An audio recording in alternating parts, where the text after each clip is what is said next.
Hey guys, it's Faye from Solar Flow and I am back with an all new video. Today's topic is a brand new Ask Me Anything.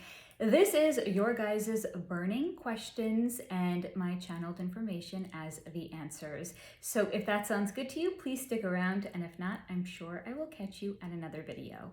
Now, as always with all of my AMAs, there are timestamps down below. Please feel free to hop around and view any or no segments that catch your fancy. Now, we had an enormous amount of information to get through in this AMA because for the last one, we actually had so much information I couldn't get through all of it. So those topics have carried over into this AMA. I will try to get through all of them, but quite frankly, I don't know if I can because the amount of information that has come in and the amount that I have channeled since then is an exorbitant amount. So anything that I do not get through in this AMA will automatically roll over into the next AMA because you guys are keeping me busy and I'm not complaining. I love it.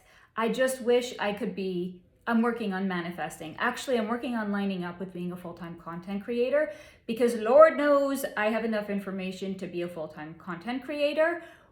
It's just about lining up the 3D with the 5D. You guys know. So here we go. The first topic I was asked to look into is a...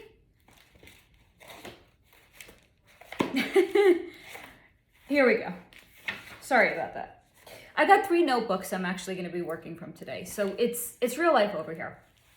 All right, so the first person whose energy I was asked to look into is a Puerto Rican actor by the name of Benicio del Toro. He has an estimated net worth of $45 million, and other than the movie Traffic, I cannot even begin to pretend to know anything else that he has been in. So let's see what Benicio's energy wanted to share with me. Benicio del Toro loves to act.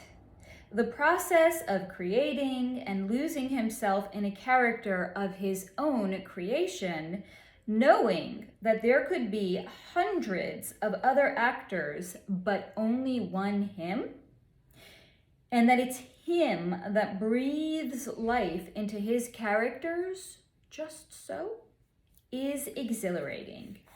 It feels like the purest form of creation to him. The most real, the most raw, the most honest. And he shared with me that he doesn't do it for the so-called fame, which according to him is bullshit. And yeah, the money is nice, but the industry sucks, and so do most people in it. He is an actor simply for the joy of creating.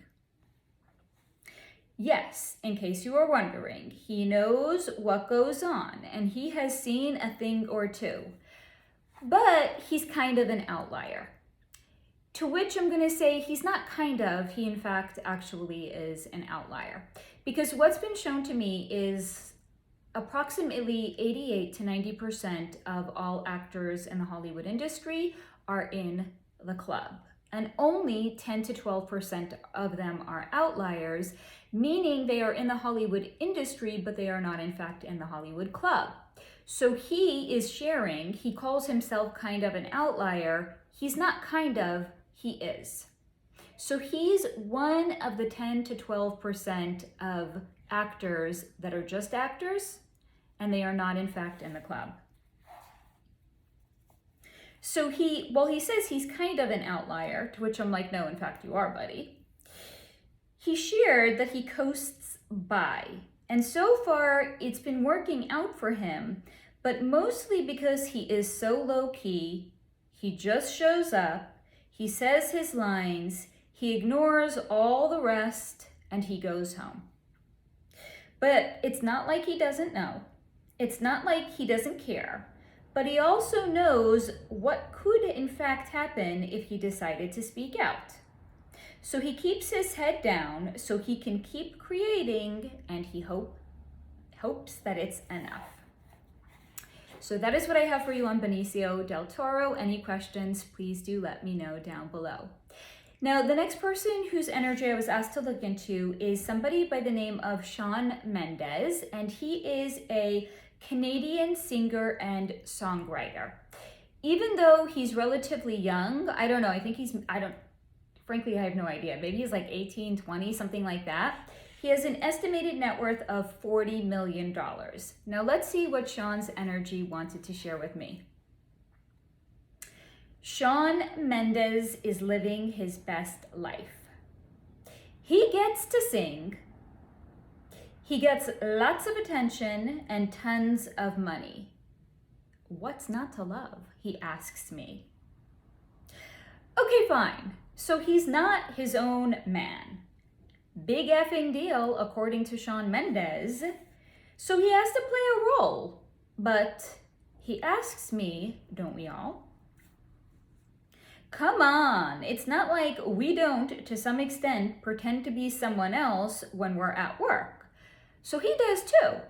He just gets paid way more money and his job is cooler too. He's very humble. He doesn't mind being used because in his estimation, the payout is so far worth it. He is, in my opinion, a bit immature and underdeveloped, and his mind is not very active. He is certainly not very introspective, or in fact at all, and he very much drinks the Kool-Aid.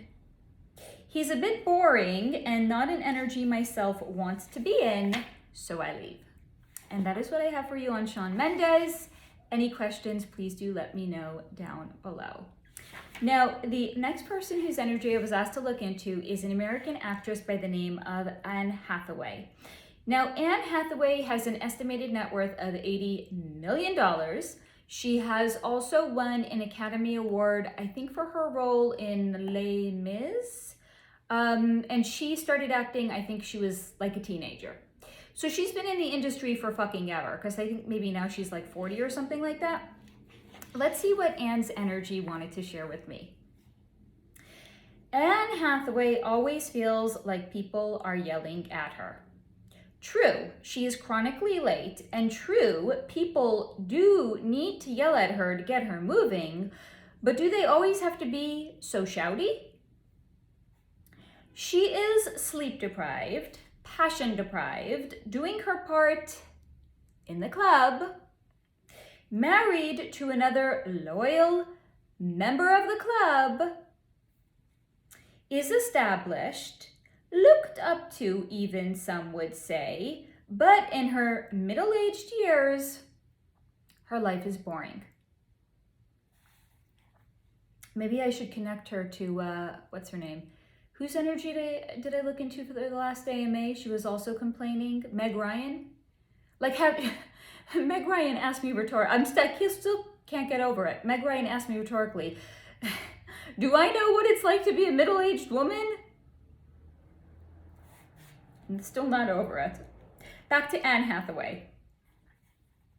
So, Ann Hathaway rebels in little ways by being late. It's like eating a little piece of chocolate while being on a diet. It's such a small thing, but it makes one feel good, like they're living a little while starving themselves. Truth be told, she likes seeing other people get worked up at her tardiness because while they may get in trouble, she won't. She is a so-called golden child. Or at least she was. Why?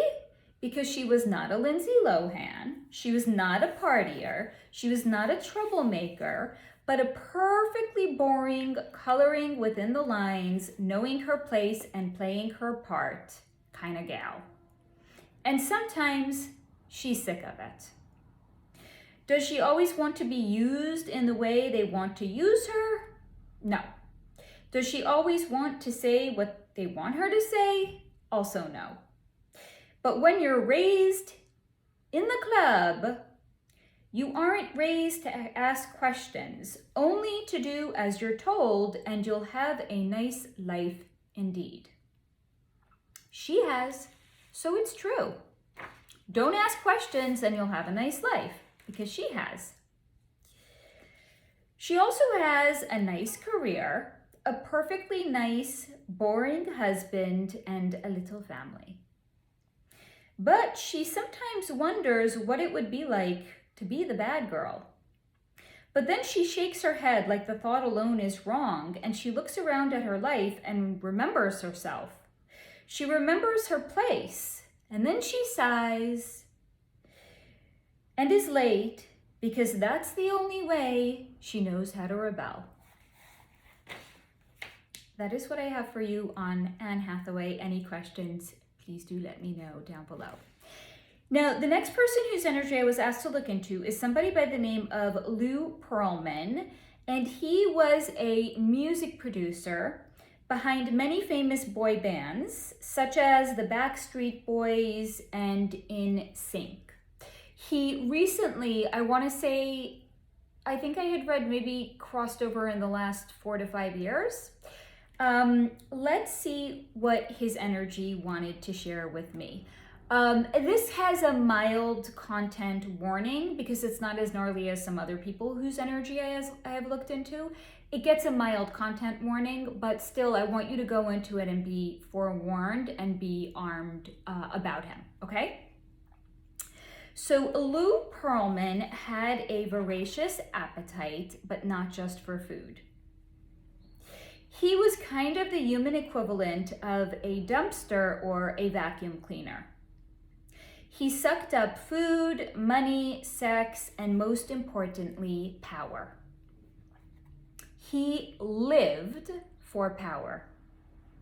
He loved the power he wielded over the up-and-comers or those he had given life to, as in those that he had created a career. Because without it, it's like these people had failed to exist, at least to Lou Pearlman. Yes, sure, he knew conceptually they had a mother and they came from somewhere and they had had some sort of life before him, but were they really living before him? No. He was, if you will, Geppetto the carpenter from the Pinocchio story, who would build lives out of dolls, and oh, what lives he had given them. Careers, groupies, money, adoration, everything. And if not for him, they would have had nothing, and that's some sense of power most people will never feel. It was heady, or heady, I'm not sure how to pronounce that word, and intoxicating. And it made him feel like he could do anything. But he mostly had a big meal and he would thought about getting sucked off.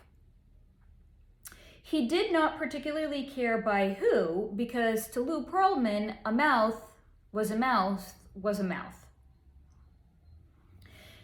And he had enjoyed that more than anything, because to him, sex was far too much work, but he loved being pleased like the Don that he was, or the Don that he perceived himself to be.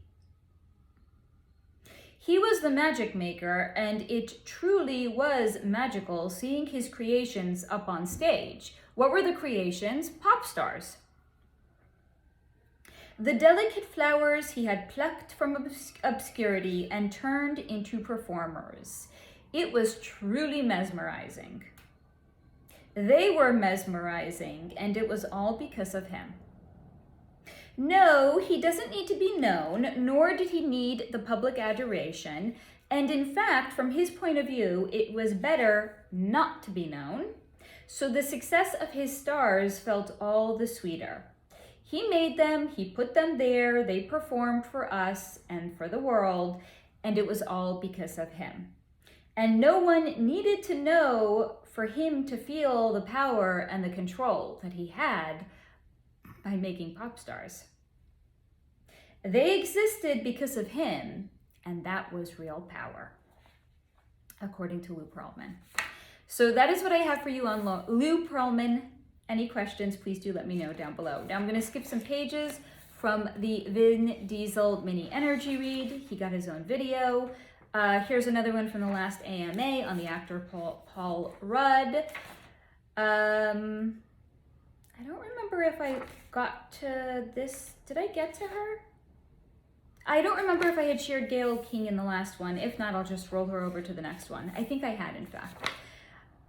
Okay, Here's the next person whose energy I was asked to look at. Actually, did I do Gayle King? Oh man, should I just go back and do Gayle King? Questions. So much deliberation. What do we do? You know, I've been doing too many AMAs and looking to too many people's energy. If I can't even remember myself, like if I actually included somebody in the last AMA.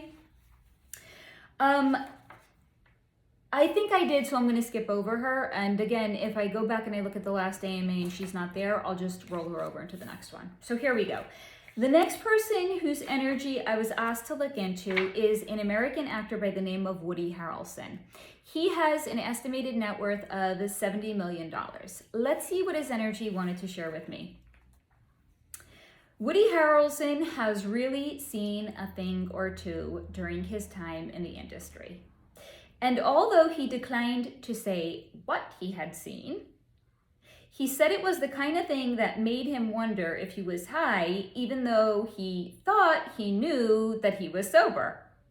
So what was his response to seeing these things that made him question if he was sober or not? To get high. Because somehow he knew he'd seen a thing that maybe he wasn't meant to see, and if people thought he was high all the time, maybe he wouldn't be considered a threat. And it worked. So he has no desire to say anything more than that, but he wishes me well on my future investigative endeavors. That's what I have for you on Woody Harrelson. Any questions, please do let me know down below. Now, the next person whose energy I was asked to look into is somebody by the name of David Hasselhoff. He is an actor, a singer, and a TV personality, and he has an estimated net worth of $10 million. Now, I saw $10 million, I was like, something doesn't sound right, because I remember, like, I think in the 90s, he was considered to be, like, one of the most successful German, I think, like, singers, and I was like, something not right here. So I actually had done some further three-dimensional research into him. He had gone through a divorce mismaybe in the last 10 years or so, and he lost an enormous amount of money in the divorce. He also had poorly mismanaged his own income, and therefore is only now left with an estimated net worth of $10 million.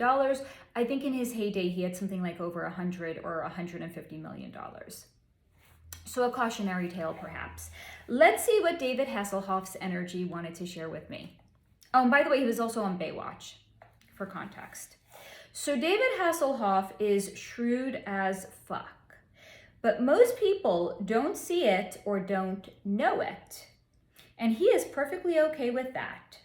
He built himself quite the little empire while others were busy giving a fuck or having a fuck or eating like a fat fuck, but not him.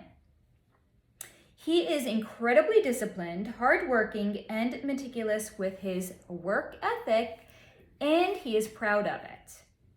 Yes, he knows what goes on in the industry, but he has tried to skirt around it as best he could. Did anyone ever wonder why he was such a music success in Germany, but not in the United States? That's why. Too much bureaucratic red tape bullshit here in America, I think he's talking about the club, to achieve a piece of the success pie. He's done well for himself without selling out, and he is proud of that. That is what I have for you on David Hasselhoff. Any questions, please do let me know down below. Now, the next person whose energy I was asked to look into is an actress by the name of Elizabeth Olsen. She is the sister of Mary Kate and Ashley Olsen, and she has an estimated net worth of $11 million. Let's see what Elizabeth's energy wanted to share with me.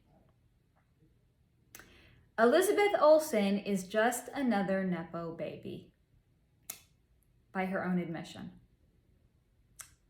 What's a Nepo baby? It's somebody that gets preferential treatment or hiring over somebody else because you're perhaps related to the person that's doing the hiring. And in Hollywood, the way that nepotism actually works is it's not because you're a second generation or third generation actor or actress, it's because you're actually, in fact, a second or third generation club member. So that's, when she's saying Nepo baby, that's actually what she's referring to. It's her affiliation to the club. Now, I also have a previous video that I had done on Hollywood nepotism that is linked down below. And if you had not yet seen it, I recommend going back and watching it. So yeah, by her own admission, she is just another Nepo baby, but one that doesn't want to be one. Of course, everyone knows who she is. Her sisters are the most famous twins in the world, and she has a famous last name, Olson. And again, who are her sisters? Mary Kate and Ashley Olson. But whereas her sisters' monumental success is a direct result of their involvement in the club, she wants her success to be because of her actual acting. And if you want to learn more about Mary Kate and Ashley Olson's success in the Hollywood industry and in fact in the club, I have fantastic channel membership. Full House and the Olsen twins have their very own standalone video. It's a wild one. It definitely gets a content warning, but if you want to join my club, if you want to join my channel membership, there's a link down below. There is over 70 exclusive channel membership videos. So again, whereas her sister's monumental success is a direct result of involvement in the club, she wants her success to be because of her actual acting. But to quote Alicia Silverstone in the movie Clueless, as if, because no one cares if she actually is a good actress, although according to Elizabeth, she is. So she thought she'd pave her own way by being a serious actress and by starting off in indie films. But no one cares. Except those that are not in the industry. To everyone else, she is what she is, and that's a Nepo baby. A product of the club. As much as she doesn't like it, she gets to act. So at least there's that. And that is what I have for you on Elizabeth Olsen. Any questions, please do let me know down below. Now, in the sea of celebrities I was asked to look into, I was also asked to do a Brian Kohberher update. Now, for anyone who, I don't know where you could have potentially been that you don't know who Brian Kohberher is, he is the primary suspect in the Idaho 4 unaliving that happened, I would say maybe about 2 years ago. And that was where there was 4 University of Idaho students that were unalived, and he is the primary suspect. I have also done an entire standalone video on Brian Kohberher's energy, as well as the Idaho 4 students, which are also linked down below. Highly recommend, especially if you enjoy true crime, highly recommend going back and watching those videos if you have not done so. So I was specifically asked to look into how he is doing, what is his energy like now that he's been incarcerated, and will he be found guilty? Now, the will he be found guilty, this is gonna come as a surprise to nobody. I don't do predictive videos, but the reason I also don't do predictive videos is because there's too many variables when it comes to potential outcomes. There's too many free will choices that could happen between now and some potential future date, and that's why I will never do a predictive video. But nonetheless, let's see what Brian's energy wanted to share with me. His energy is balanced and measured. He as a person does not experience very high highs nor very low lows, and for the most part, he is somewhere in the middle, emotionally. He does not love being behind bars, and that has been the biggest adjustment for him. He is also surprised, but simultaneously not surprised, at the amount of mail he receives, and especially from women. He always felt somewhat removed from others, but this just brings it to a whole new level. Like, why do women write to someone accused of unaliving other people and practically throwing themselves at him? It's all so strange to him. And he shared with me he does know there are many out there that don't believe in his guilt, and many with large YouTube channels that discuss it. But he also said he doesn't mind that I don't use my platform for the same. He doesn't much mind that there are many out there that believe in his guilt either. Again, he's balanced. But he also doesn't mind that much because the truth is in fact so much more nuanced. We like to believe that justice is linear and it's as simple as guilt or innocence, but it's not.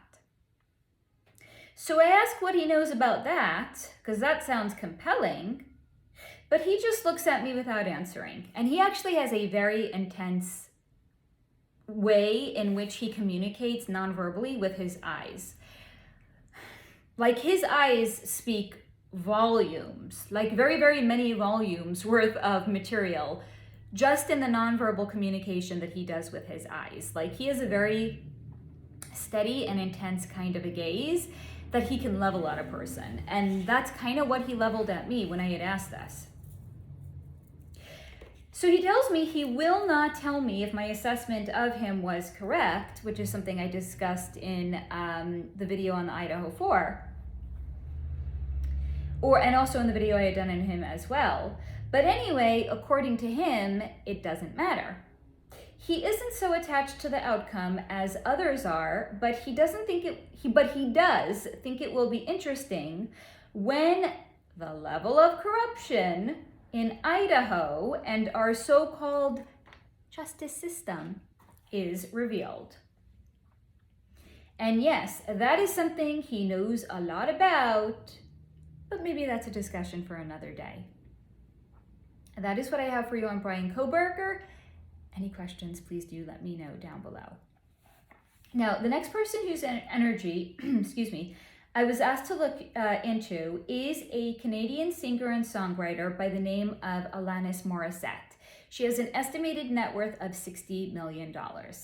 Now, before we even look into Alanis's energy, I'm just going to share with you something anecdotally that kind of occurred to me when looking into all of these celebrities' energies, is the fact that how many of them like to talk about previous relationships that they have been in. So if we think that just because somebody is a celebrity means that they don't like suffer heartbreak, or they don't think about the so-called one that got away, or think about, good, bad, ugly relationships that they have been in, like at least 80% of the celebrities that I have looked into do share something about previous relationships. It's wild. I mean, guys, yeah, sure, true. They're maybe more well-known and they have more net worth than we do.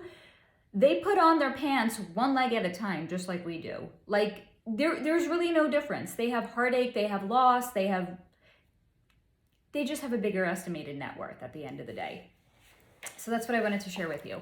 Now, let's see what Alanis's energy wanted to share with me. And why did I even share that? It's because almost the entirety of the energetic exchange that I had with her was about her former relationship that she had had with the actor Ryan Reynolds.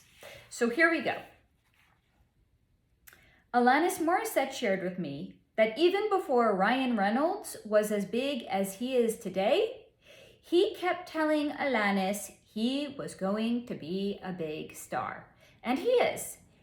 We could maybe make the case he's arguably one of the most well-known actors in Hollywood today. He is married to Blake Lively. He is incredibly industrious. He is worth a gobsmacking amount of money, which I don't remember right now. But I had also done a members video on him and Blake Lively. And if you really want to come to understand who Blake is, like, it's starting to trickle out, but if you really want to understand who she in fact is, like, I broke it back then before it was even like newsworthy in how she in fact, like, how duplicitous she is in her nature. But back to Alanis. She had shared with me that even before Ryan Reynolds was as big as he is today, he kept telling Alanis he was going to be a star. She liked it. She thought it was healthy self-esteem and that he believed in himself. He could be a little brash, but he seemed to compliment her and balance her out, because most of the time she felt lost and like she was just stumbling around in the darkness. But not Ryan. He seemed so self-assured, so confident, and like he knew where he was going, and she was floored. When he had proposed to her, and of course she wanted to be with him, she loved him, and surely he must have loved her if he proposed to her. How naive she was, because what she took for self-confidence, or his self-confidence, was his knowledge he would be a star. Because he knew he was going to be a star, because he grew up in the club. And they map out your level of success prior to you even achieving it or obtaining it. So he kept telling her, I'm going to be a star, baby. You just watch and see. And she was thinking, oh, wow, he's so self-confident in himself. Meanwhile, back then in the early 2000s, he already knew he was going to be such a well-known celebrity and he was going to be a star. And according to Ryan, it was inevitable because he was part of this thing. This is Alanis sharing it. But she doesn't call it the club like I do. She's saying he was part of this thing, this group, this elite organization of some kind. And the marriage that he was going to have with her, that was never actually going to happen. Not really anyway. He got to play dress up with her because she, as in Alanis, was a bookmark, holding the place for the one that he was promised to, Blake Lively. But until that time, they got to have their playthings, and she was his.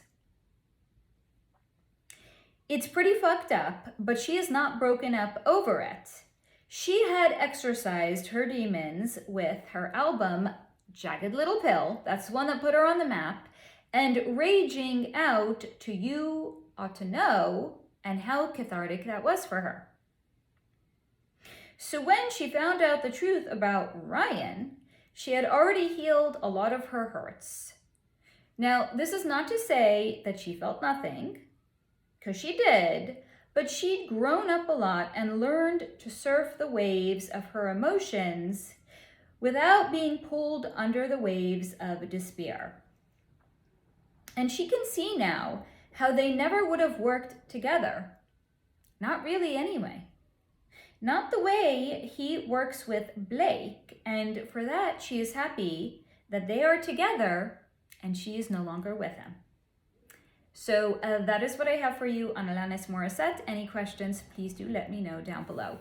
Now, the next person whose energy I was asked to look into is an English actor by the name of Robert Pattinson. He, I believe, first rose to prominence. Don't come for me if you're an Agent Smith, I could be mistaken. But I believe he first rose to prominence in the Twilight series, playing Edward Cullen. He today has an estimated net worth of $100 million. So let's see what Robert's energy wanted to share with me. Robert Pattinson always knew he wanted to be an actor. It was like he felt called to it. And this is another thing that I have heard from many actors, like they just felt called to it. So he just felt called to it, pulled towards a career that could sometimes put him front and center, which is kind of a funny thing because he's actually a pretty private person. And maybe that's why he felt called to it, because it was a way to work through what he could have been going through while being somebody else, as in acting, right? Taking on the role of a different fictitious person. Because that person was separate from himself and it felt safe. So to him, acting is like a psychological exercise and an opportunity for him to grow. So it's at this point, after he shared this with me, he kind of like, he does like the side eye kind of a thing. It's not where you like look head on like this at a person, but you kind of like, you glance. So he kind of like glanced. He did the side eye kind of thing at me. And he asks if I was going to ask about Kristen. Because he was in a relationship with Kristen Stewart, who was his co-star. She played Bella in the Twilight series.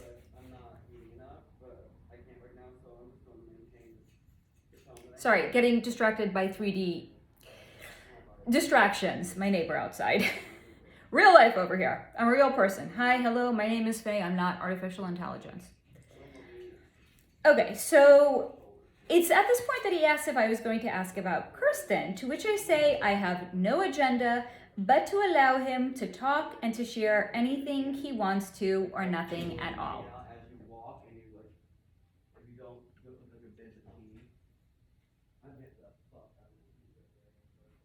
Real life.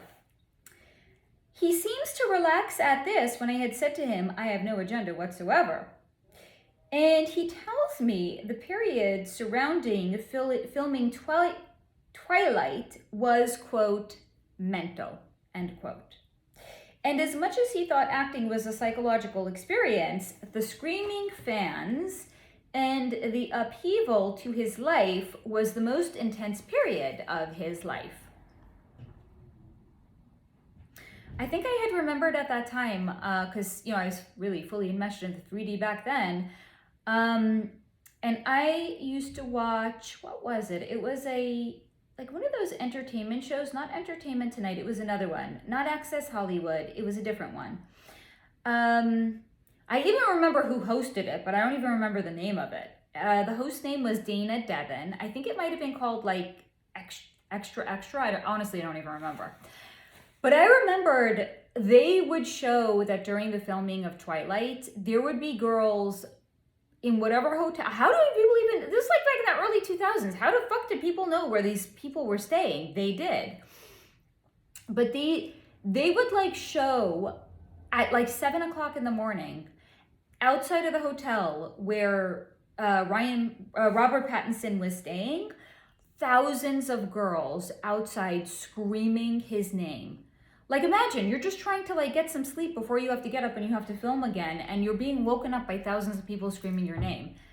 I mean, yeah, that could kind of be intense. I get it, Robert.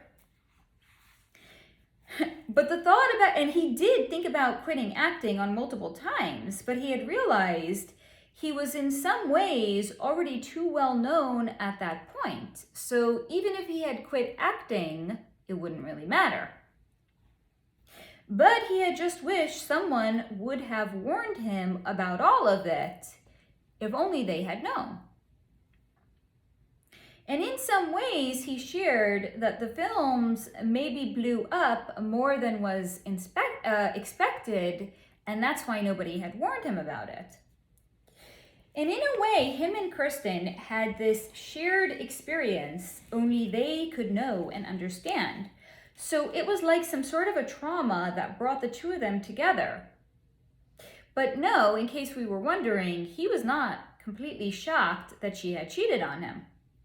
Because she, I want to say in maybe like 2010 or 2012, had cheated on him while she was filming another movie with the older film's director that was also married.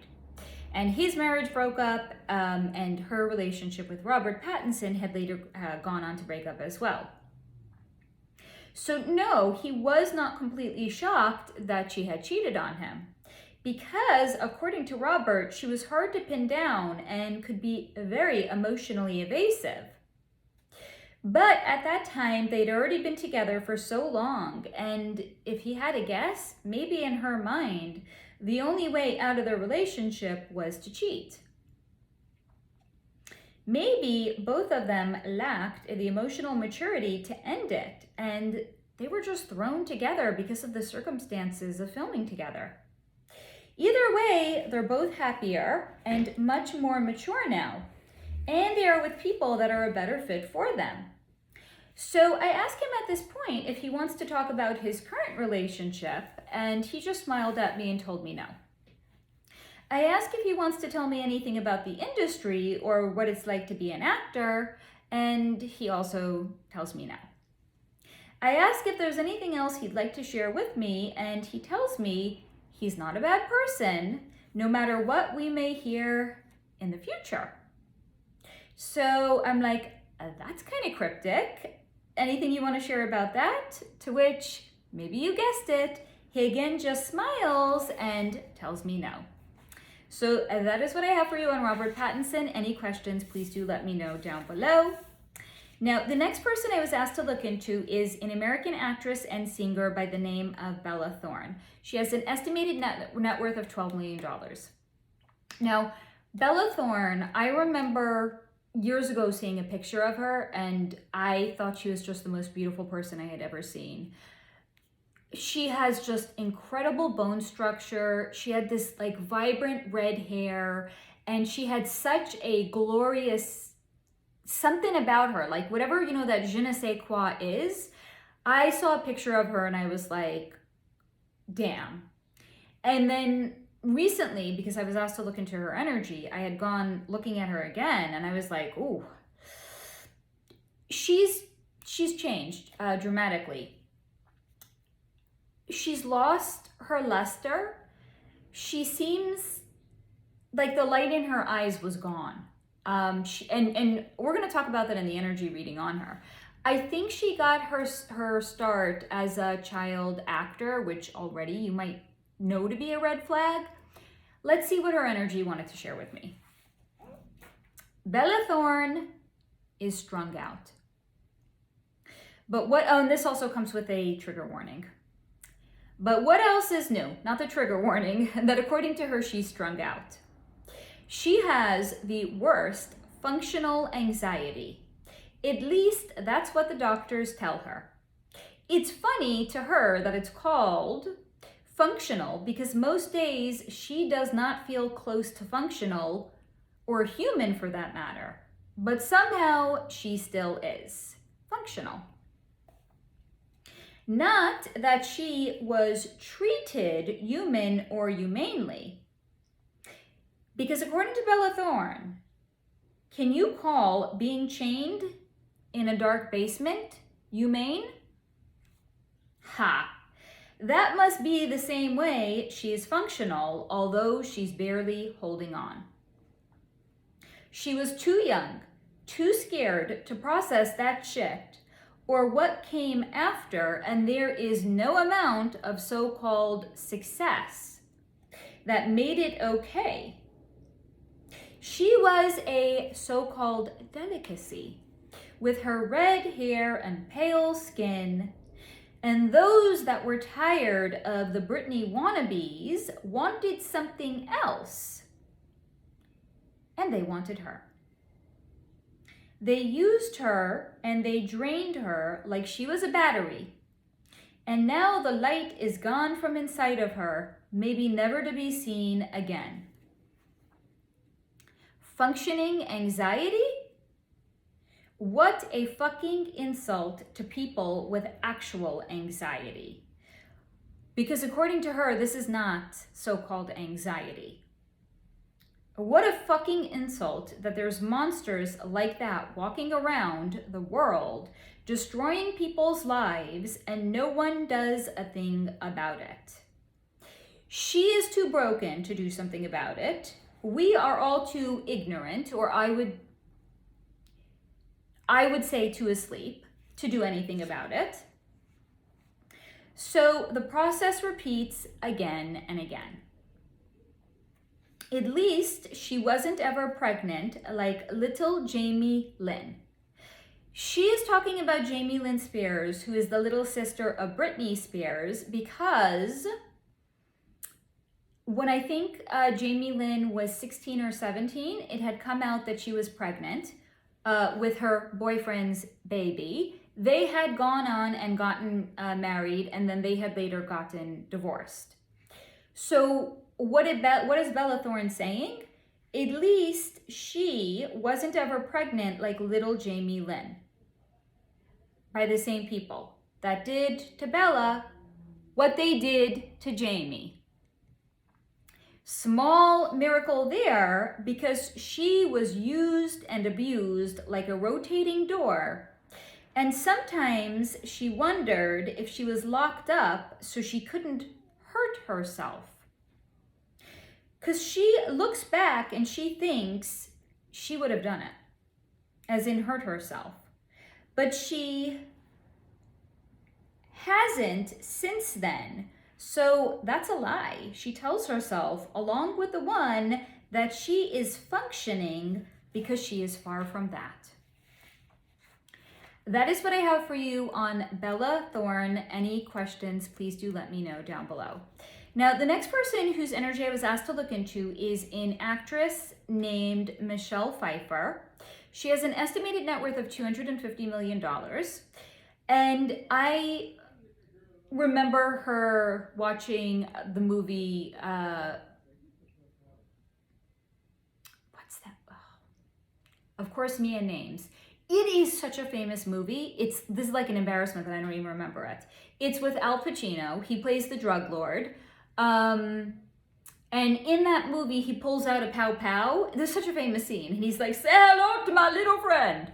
I still can't remember the name of the movie though. But I remember seeing her in this movie and thinking she was just the most glorious thing I had ever laid eyes on. She is married to David Kelly, who is a writer and a TV producer. Let's see what Michelle's energy wanted to share with me. Michelle Pfeiffer sighs. Aging is hard on her and for her. She had a feeling it might be, so she really made an effort to throw herself into different things and to build herself out. Then she realized her energy level isn't what it used to be, and that she just isn't what she used to be either. Her sex drive has plummeted along with her skin, and what makes it even harder is having been so pretty when she was younger. And there is so much evidence of that with the films that she was in. That's why I shared when I had seen this film for the first time, I was like, wow.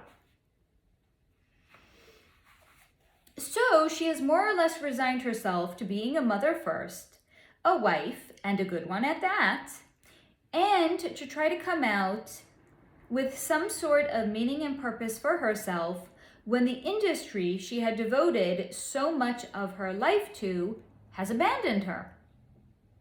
They simply don't want or need women her age any longer. I think she's like 60 or 65. By the way, for a woman her age, she is sensational looking. Like, not for nothing. It's not like she was only pretty then and she's not pretty now. Like, go look at pictures of her. She is a beautiful specimen of a woman at any age. If she looked this way when she was 20, I'd be like, she's magnificent.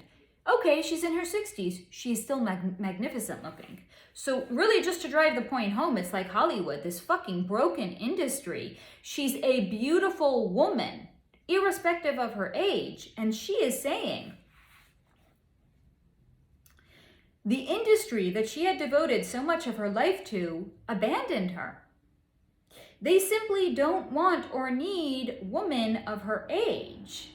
Like, they're sending this message to the actresses, like, shrivel up and die, you old hag. If men won't fantasize about you, we have no use for you. And it's sometimes hard to think about how much of herself she gave to something, as in the Hollywood industry, that cares so little for you. But that's Hollywood. It is a cutthroat and ruthless industry. And in some ways, it is a small favor that she is out of it. So her advice to anyone who asks is to be kind to yourself. Find ways to love yourself and express that love every single day. Get a comfortable bed, make yourself a nice meal, and surround yourself with something beautiful. Even if it can't be your own home, hang up a picture you love, wrap yourself up in a comfy robe, or just read a good book. Find reasons to laugh and to smile and to share that with others. That is what I have for you on Michelle Pfeifer. Any questions, please do let me know down below. Now, the next person whose energy I was asked to look into is somebody by the name of Cindy Crawford, who is a former elite model. She has an estimated net worth of $400 million. At one time, she was married to Richard Gere for like blink and you miss it kind of relationship. She has been married to somebody by the name of Randy Gerber, who happens to be one of George Clooney's besties, and they own a tequila company together called, I think, something Amigos, Casamigos or something like that. They have 2 kids together, a son named, I want to say Presley, and a daughter named Kaya. Presley, I think is in his early 20s. Kaya is maybe like 18 or 20. And Kaya is now a 2nd generation model. So let's see what Cindy's energy wanted to share with. I don't know why I have all these notebooks on my lap. That's kind of ridiculous. Let's downsize here. So let's see what Cindy's energy wanted to share with me. Cindy Crawford really used to be something, and she knows it. In fact, the world knew it, and her bank account knew it. But she has mostly resigned herself to being an attractive older woman while her daughter, Kaya's career has taken off. She had tried to guide her, as in Kaya, instill in her values and steer her away from things that could hurt her. But she knows what Kaya could fall into, being a model. Drugs, certainly bad relationships, are almost inevitable, but at least she will not be put into shady situations that are unprofessional. Because Cindy made sure of that. And if being, according to Cindy, retired royalty in the modeling industry has afforded her anything, it's that. No one fucks with Kaya. At least that's what Cindy thinks. Unfortunately, it may be a little too late for Presley. This is her son. That boy had every advantage growing up, and according to Cindy, he chose to fuck it up with drugs and tattoos and bad life choices. He had the right pedigree, was blessed with good looks and height, and puffed it all away, probably in some drug stupor. Oh yes, Cindy Crawford is disappointed. Try to do something for your kids, like set them up with a career, and he spit it back in her and Randy's face. So at least she can focus her attention on Kaya and hope Presley can get his life together.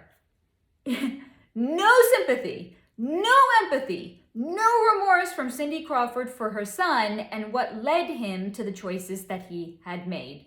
No fucks are given. And then she asks me, do I have any idea how poorly this reflects on her? Because that's all she really cares about. How this makes her look. Okay. Does Presley even care? And now here she's gone and she's gotten herself all worked up and she is too inconsolable, snowflake much, to talk with me any longer. And that was the end of my energetic exchange with Cindy Crawford. Any questions, please do let me know down below. Now, the next person whose energy I was asked to look into is an actor by the name of Joel Kinnaman. He is a Swedish actor. He's very cute, if I do say so myself. And he has an estimated net worth of $14 million. Do you like how I'm just sprinkling in my personal opinion here and there? Let me know. If you're like, shut the fuck up, Faye, and just be the sharer of the information, like you can request that. It's just not going to stop me from my 5% personal opinion. Sorry, not sorry. It's my channel. I can be snarky if I want to. Let's see what Joel's energy wanted to share with me. Joel Kinnaman cannot keep his hands off his wife. It sounds so good to say it, and he still can't believe it. So I was like, oh, you're married, Joel? I must learn more about this. So I went to Google, and I found out that he recently, I think like in maybe September, got married at Burning Man, which is like some music festival that happens in like the Nevada desert once a year. It's called Burning Man. So apparently he had gotten married to, I don't even know her name, some model. So the entirety of this energy reading is him just basically gloating how much he loves his wife and he loves being married to her. So if you want to skip it, go ahead and do so. So he said, it sounds so good to say it and he still can't believe it. He's married. He did it. It's not the first time he's married, but he did it again. He found her, the woman of his dreams, that has reformed him and made him want to be a better man. And I was like, aww. But also, aww, from his point of view, it's so gross. He can't believe he said that. Because that's exactly the kind of thing old Joel would have rolled his eyes at. Like a woman made him want to be a better man. Snort, eye roll. But he's like, yeah, I said it. Even though it's the kind of thing that old Joel would have rolled his eyes at. But he cannot help it. She reformed him. He hopes to have lots of babies with her. Maybe. But first, he just wants to enjoy her all to himself and enjoy.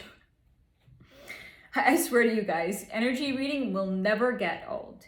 Because he wants to enjoy the paradise between her legs. She really is something, isn't she? I mean, she's a model. I'm sure she is. So after realizing this was all he was going to talk about, I decided to disconnect from his energy, lovely as loving his wife may be. That's what I have for you on Joel Kinnaman. Any questions, please do let me know down below. And I'm going to skip some pages on Ozempic. Fabulous video. If you have not yet seen it, I recommend going back and watching it. This is the video that I had done on Kamala Harris, skipping some pages, members exclusive video.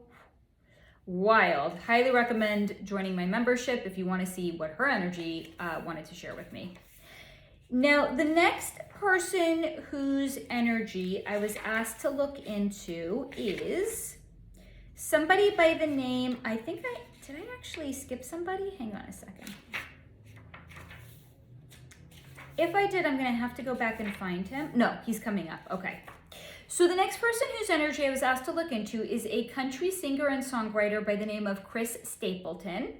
And he has an estimated net worth of $25 million. Let's see what Chris's energy wanted to share with me. Chris Stapleton has darkness inside of him. Always has, and it's always been, and he just learned how to live with it. Music has helped a lot in fact, and it seemed to quell the darkness and what it longed for. Whatever that was, he didn't know. But he felt it, and sometimes all he could do to get away from it taking over was to stand over the bathroom sink and grip it as hard as he could until the darkness and its need would pass. And it always did. But the thing inside him remained. So I asked if I could see the energy around him to see where this thing came from.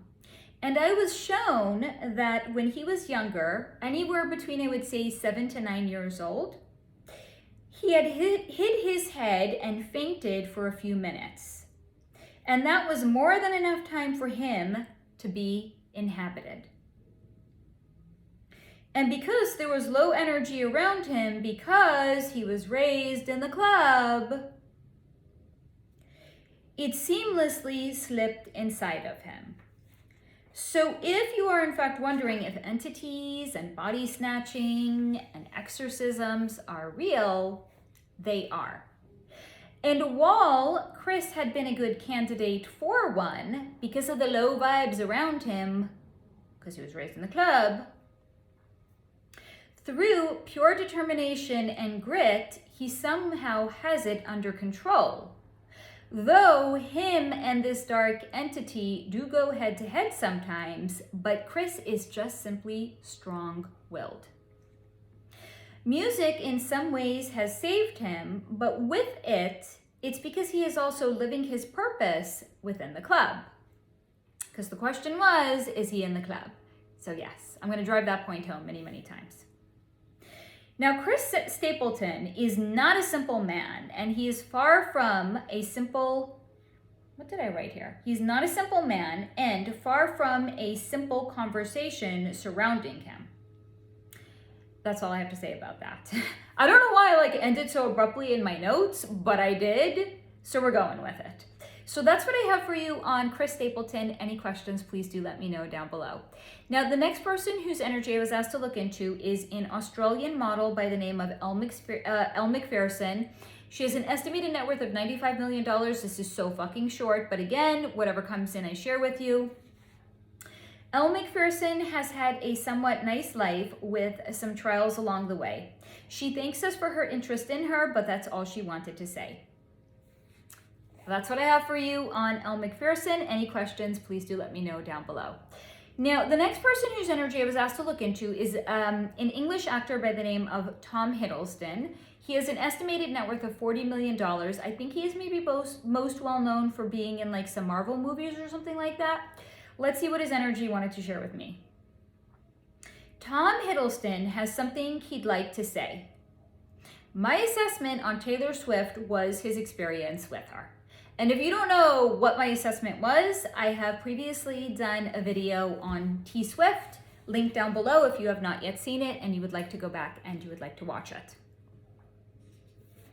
Because he shared with me, she really is a nightmare dressed as a daydream.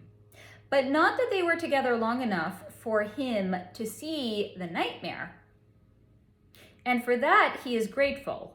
But she really does come on so strong and all-encompassing, and she just directed all of her attention and life at him, and it was overwhelming and wonderful. And it honestly felt like being in a tornado with her.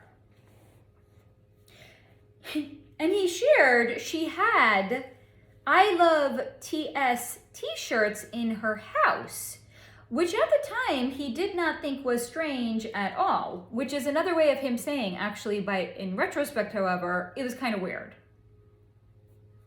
And one day, after a lazy morning of lovemaking, she looked over at him with a wicked look in her eyes and said, I have an idea. Let's have you put on one and let's go for a walk outside. And she seemed so excited about it, and he'd wanted to make her happy, so he'd done it. But he looks back and he says, of course, she'd known the paparazzi were outside of her house. And she had played them and played him because she's manipulative like that. And she used him to make herself look good, and he had looked like a tool. And just as quick as that tornado that Taylor Swift had picked him up and spun him around, it stopped and she dropped him. He had worn out his usefulness to her, and she was so absolute about ending it, it was weird. And he is not the groveling kind. And while he didn't grovel, he was just trying to understand how and why she was over him so fast.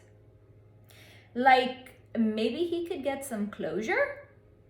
But she had become a different person, a cold and unyielding person, and her emotions were like a wall. And it kind of scared him.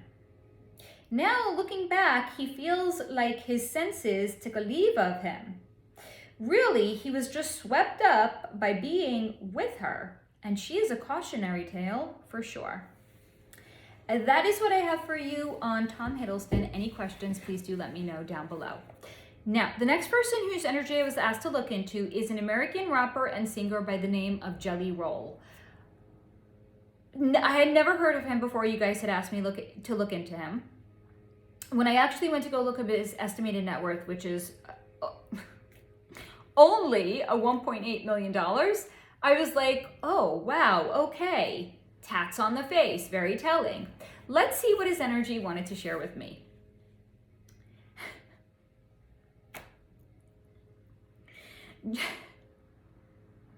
Jelly Roll likes M girls thick. Not the girls, M girls, like EM. This is literally what he had said to me. He likes EM girls thick. And to prove the point that he likes M thick, he proceeds to show me various images of him having sex and what it means thick, and why he likes M thick, which was both unexpected and also unwelcome. We'll never tire of being an energy reader. We'll never tire of what people share with me.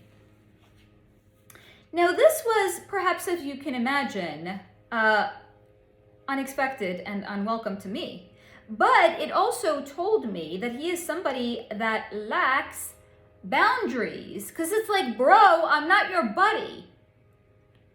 Do you think I actually did he genuinely think I wanted to see like him having sex with M thick girls and what he constitutes as thick?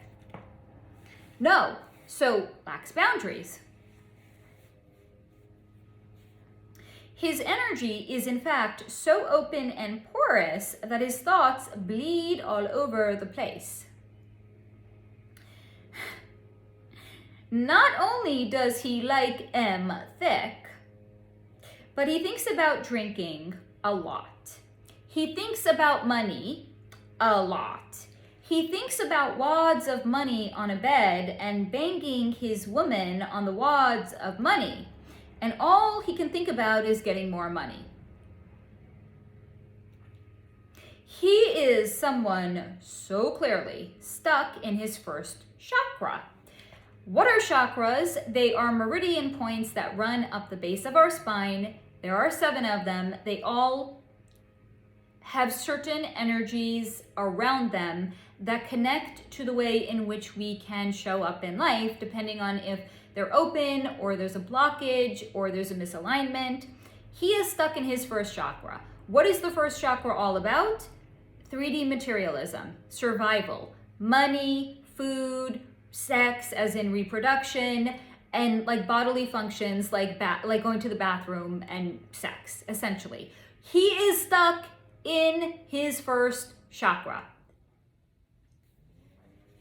He is a low vibration person that frankly is a little bit pressed and a little bit gross energetically. I cast no judgment on the way people choose to adorn their body or where and how they choose to get tattoos. You do you, boo.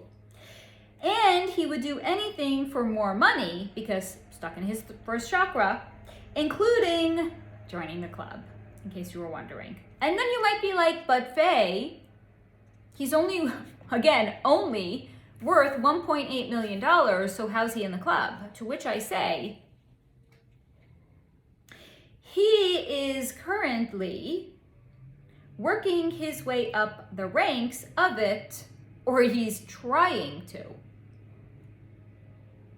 But in some ways, his lack of boundaries makes him energetically too gross for the club. So they're thinking about what to do with him, if they want to do anything with him, but because his energy is so gross, he may in fact get booted out of the club. That is what I have for you on Jelly Roll. Any questions, please do let me know down below. Now, the next person whose energy I was asked to look into is Ryan Seacrest. He is an American TV personality. He was also a radio broadcaster. I think I had, in fact, he hosted one of those singing competitions for a bunch of years. I think I had even read that like Ryan Seacrest Productions, like because he has his own production company, I think he is the first person that had actually produced the Kardashians when they were on TV. He has an estimated net worth of $330 million. Let's see what Ryan's energy wanted to share with me. Ryan Seacrest has had a perfectly nice life.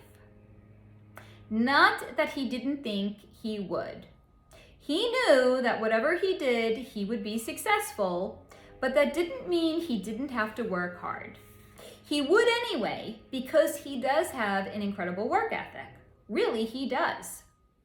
He is regimented and dedicated and has had no problem waking up early or staying up late to get the job done. In some ways, he is an employer's dream, and he did gain goodwill in radio and TV broadcasting, and that's all well and good to him, but he doesn't think that much about it. So it's like he doesn't have airs about him. It's not like, ego or arrogance or like, yeah, look how great I am. It's just like, this is my job. I did what I had to do. Okay, I'm really happy that it gained me goodwill and that people like would have nice things to say about me, but like, okay, whatever, that's on them. But I will also share with you, while he is really regimented and has an incredible work ethic, energetically, he is a bit dull. Like a bit of an energetic flat line. Not as in he's been unalived, because his energy is very much on this side, but as in dull personality-wise. And unless he's working, he's a bit energetically dormant. Now, as I was coming to this conclusion about him, he had acknowledged this, and he had told me that's why he works so hard. Because he too feels more alive at that time, as in when he's working. So I ask why he thinks that might be the case, and he tells me, quote, breeding, end quote. And I was like, that's a very interesting comment that you just made, Ryan Seacrest. Breeding, what does that mean? So he told me, $330 million. Growing up in the club, it was always expected you would work hard, so he did. See how that works? You don't get to be a Ryan Seacrest and have a career in radio and TV and produce the Kardashian TV show unless you're in the club.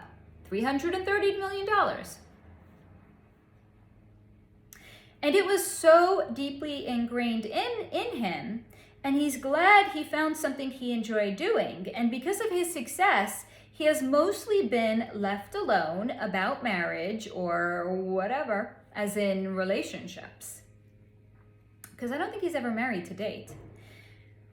And it's not to say that they don't bother him about being in a relationship for so-called image purposes, but they only put him in one sparingly so he can focus on work and be with the people he wants to be with. And who are those people? Men. So despite him being matched publicly with women, that's not the way Ryan Seacrest swings. But he has made the club so much money, and he has been nothing but a good foot soldier to them, so there's not much they can do to change the situation. I botched that. I made it sound like they were two separate sentences. My bad. There's not much they can do to change the situation. There, I fixed it. He has earned goodwill from them, and because they look down on cheating on your spouse, because they actually do, even though that's not to stop club members from cheating on their spouse, i.e. Bill Clinton, but he isn't married, so he can't do anything so-called wrong, because it wouldn't be considered cheating. So he allows himself to be put in relationships on occasion to keep them happy, but he has his side things, and the girls that he is put with, because they do that in Hollywood, they put you together for image purposes, faux relationships. The girls that he is put with have their side things as well, which sometimes are other girls. And it works. So he has no interest in changing it, and that's that. So that is what I have for you on Ryan Seacrest. Any questions, please do let me know down below. This next one is so fucking short, but still, this is what the person's energy chose to share with me. I parlay it forward to you. I was asked to look into Tom Cruise. Now, I have previously done a video on him and Katie Holmes, who he was married to. Excellent video if you want to go back and watch it, link down below. But I was asked to look into his energy solo and not as it pertains to Katie Holmes. Let's see what Tom Cruise's energy wanted to share with me. Tom Cruise tells me he already came in once and allowed me to see his energy in conjunction with Katie, and he will not do it again. That's what I got for you on Tom. Any questions, please do let me know down below. Now, the next person whose energy I was asked to look into is an American rapper by the name of Ice Spice. She has an estimated net worth of $8 million. And notably, why I was asked to look into her is at the last Super Bowl, God, it's almost a year ago. But at the last Super Bowl, she was seen on camera doing this. Now this, in case you don't know, this is not Aloha. This is not I'm a rock star and I'm rocking out. Guys, it's devil horns if you don't know. So she was flashing her club affiliation on camera. Let's see what Ice Spice wanted to share with me. Ice Spice loves the club. There you go. Right out the gates, guys. You want to know if she's in the club? Not only is she in it, she loves it. All of it. It feels like a dream to her. She gets to have other famous friends. She gets to play with magic, and she feels gloriously alive. Plus, she has money, a career, and some fame. So what exactly is there not to like about it? She asked me rhetorically. As in, we're like besties, and she's thinking I'm gonna be like, yeah, girl, yeah. No. So I asked if she knows about some of the darker things that's done, since she's indicated she's in a witch's coven. And how did she indicate it? She said she gets to play with magic. What do they do in the witch's coven? Some blood, sex, magic rituals. So when I ask her this, she just moves her hand dismissively. But I won't drop it or let her push it away because it's unpleasant for her to look into or accept or talk about or own. So I ask if she knows the darker things her beloved club does, and she just looked at me. And she became angry and told me she agreed to come into me and that I should be grateful for it. And that she was warned there are those that are not in the club, that know about the club, and will be judgmental of it, but to stand strong because she is strong and we are weak. So I ask how selling her soul to the devil makes her strong and being connected to God, because I am, and she's not, makes me weak. To which she just narrowed her eyes at me and slams her energy shut on me. That is what I have for you on Ice Spice. Any questions, please do let me know down below. Now, the next person whose energy I was asked, he's a super shorty one, but after I looked into him, I also looked into his wife. I was asked to look into the energy of Matthew Broderick. He's an American actor. He has an estimated net worth of $200 million. Let's see what his energy wanted to share with me. He just smirked at me and he refused to come in. He said, try your luck with Sarah since she's the more chatty one. So I, of course, next did. I connected to Sarah Jessica Parker, his wife's energy, and let's see what her energy wanted to share with me. Sarah Jessica Parker looks concerned when I approached her, but it was not about me, but about life. She's worried about bills, even though she has an estimated net worth of $200 million, but okay. She's worried about bills, her kids, and getting older. And even though she's had a good career, she worries it may be over soon. It's getting better, and they, as in the industry, is getting better at casting older women for roles, but really without Sex and the City and its TV longevity for the role that she is most well known for, she'd probably have no career. So she became a style icon because she felt that at least that could keep her relevant, and she was right about it. Because she is well known for her sense of style. But But I wonder how much of that is her sense of style and how much of that was actually the costume designer's job on Sex and the City. So it's kind of like, where's the lines of reality and how blurred is it? Is she known as being a style icon because of her role in Sex and the City? Because she was kind of like a style icon on the show, right?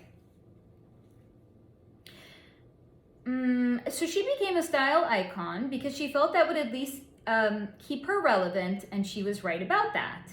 But man, she laments what women need to do to stay young. It really goes beyond Botox and fillers. She shared she had her own facelift, and she sees the girls getting them younger and younger, and she gets it. Like Lindsay Lohan. She's in her 30s. Homegirls had a facelift. Yes, Lindsay Lohan, among others. And according to Sarah Jessica Parker, I promise I can enunciate people's names clearly. According to Sarah Jessica Parker, you only have so long to be relevant and have a career before you're tossed aside for the next pretty little thing. It's rough, and one never really knows when a role will be your last. So enjoy it while you can and try not too hard to mourn it when it's gone. And I'm like, yeah, girl, because I'm in the industry. That's great advice, super relevant. That is what I have for you on Sarah Jessica Parker. Any questions, please do let me know down below. Now, the next person whose energy I was asked to look into is Liam Payne. He was a former English singer in the band One Direction. And I want to say super recently, like in the last couple of months, maybe October, November 2024, he had crossed over. They said, I think like he had fallen off a balcony or something like that. Let's see what his energy wanted to share with me. Liam Payne still can't believe he's out of his body. He keeps thinking about the scene from the movie Ghost and how the lead character, he didn't know the actor's name, but it's Patrick Swayze, was out of his body because his body was unalived. And in the movie Ghost, this lead character had tried to get back into his body.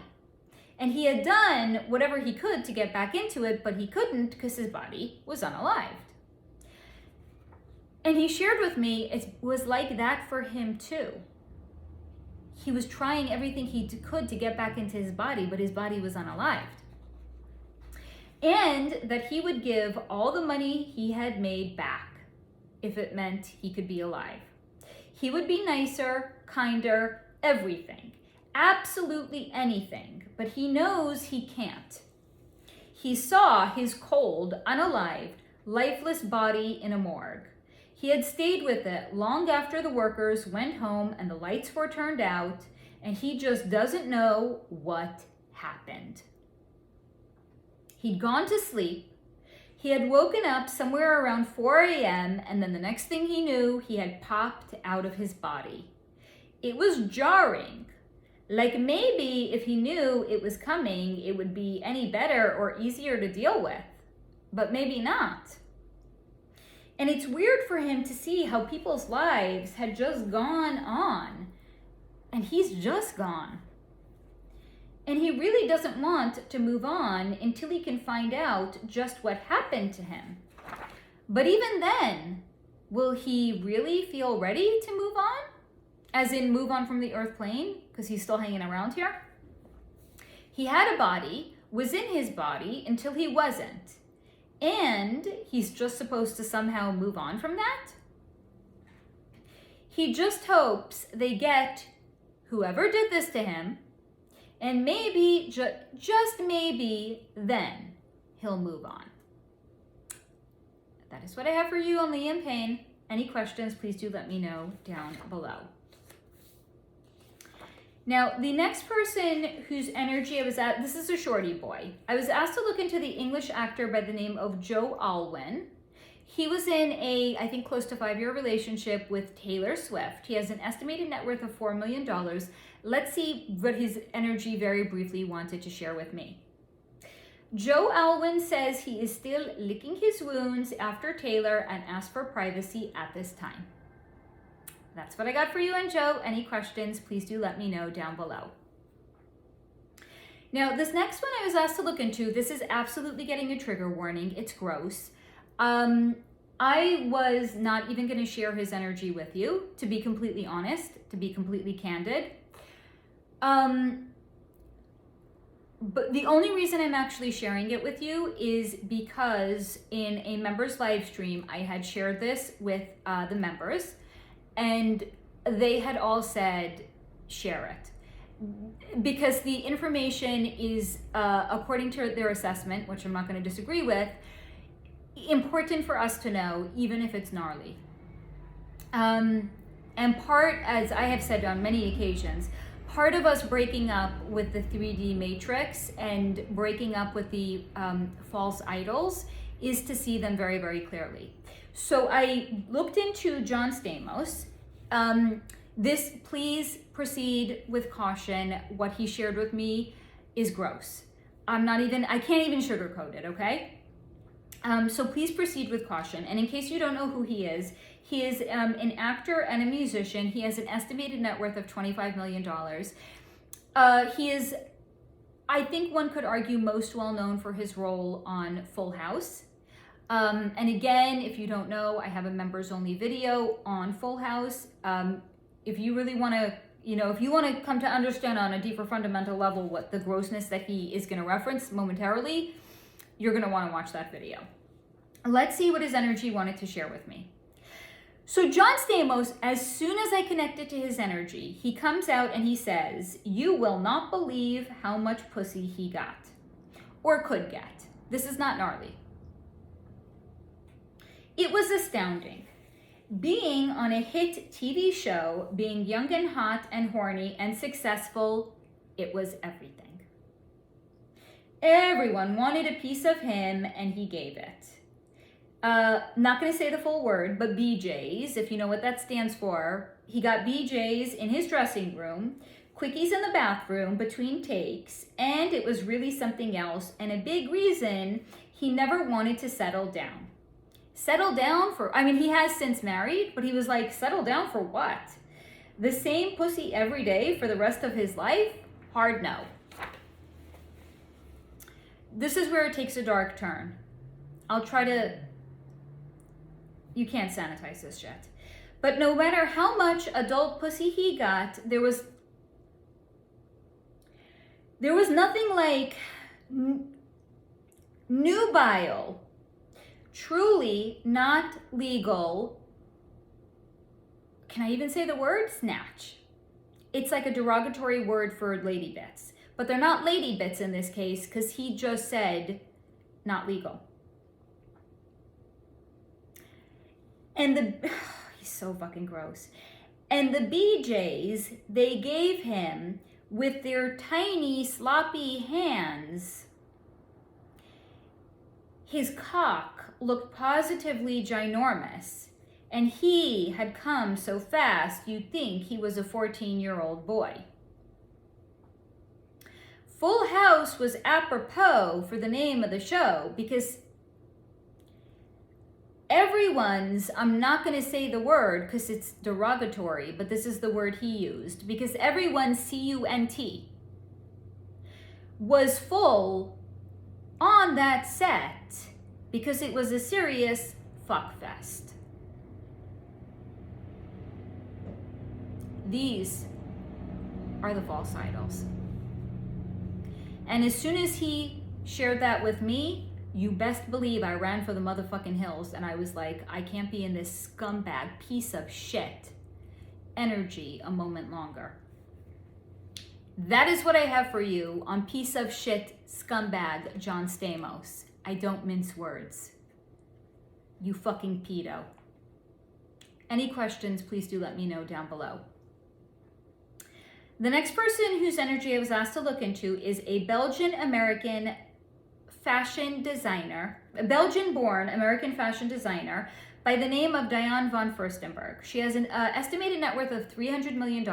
Super short. I'm really sorry. I know I know the person who asked for it really was hopeful I had more tea to spill. Not in this case. All she shared with me is that she is super proud of her contribution to women's fashion, and that's all she wanted to say. Sorry. The next person whose energy I was asked to look into is a singer by the name of Sabrina Carpenter. She has an estimated net worth of $4 million, and guys, like I was, hearing about her, and then one day I was listening to Apple Music. I was listening to Olivia Rodrigo, who I just discovered, and she has one song, Jealousy. It's like a revelation. I could listen to that song all day and repeat. It just gets me in the high vibe. But after the song Jealousy had ended, a Sabrina Carpenter song had started, and I had never heard any of her music, and I didn't know it was her song. And this song started, and I was like, this is fucking garbage. And I looked at my phone and I was like, oh, so this is the Sabrina Carpenter people are always talking about? Her music, in my opinion, is shit. In my opinion. You can have a different opinion. I respect your opinion. Please respect mine. I personally find her music to be, and I'm basing this on the assessment of one single solo song. I thought it was pure garbage. Let's see what Sabrina's energy wanted to share with me. Sabrina tells me you don't have to have any actual talent to make it as a singer these days. Maybe that's why that one song I heard was so bad. Because with synthesizers, voice dubbing, voice overlays, you just have to have the right look. And if you don't, they'll fabricate one. The right pedigree, as in being from a club family, because Sabrina is. And the right attitude, and you can have more success than you can even imagine. It's been true for her. And she knows where she's going, and she knows her future is bright. And with that, she disconnected from my energy. So that is what I have for you on Sabrina Carpenter. Any questions, please do let me know down below. This next one is super brief. I was asked to look into the energy of somebody by the name of Adam Lambert. He is an American singer. I believe he was like runner-up on one of those singing shows. He is a big like LGBTQIA plus advocate. He's very expressive with the way he chooses to adorn, his body and with makeup and things like that. Let's see what his energy wanted to share with me. Adam Lambert said he's done well for himself.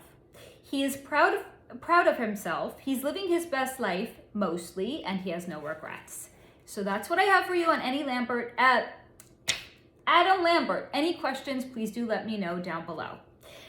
Now, this next one I was asked to look into is an actor by the name of Josh Duhamel. He was married to a singer by the name of Fergie. I looked into their energy separately from one another. So first I'm going to talk about Josh, and then I'm going to talk about Fergie.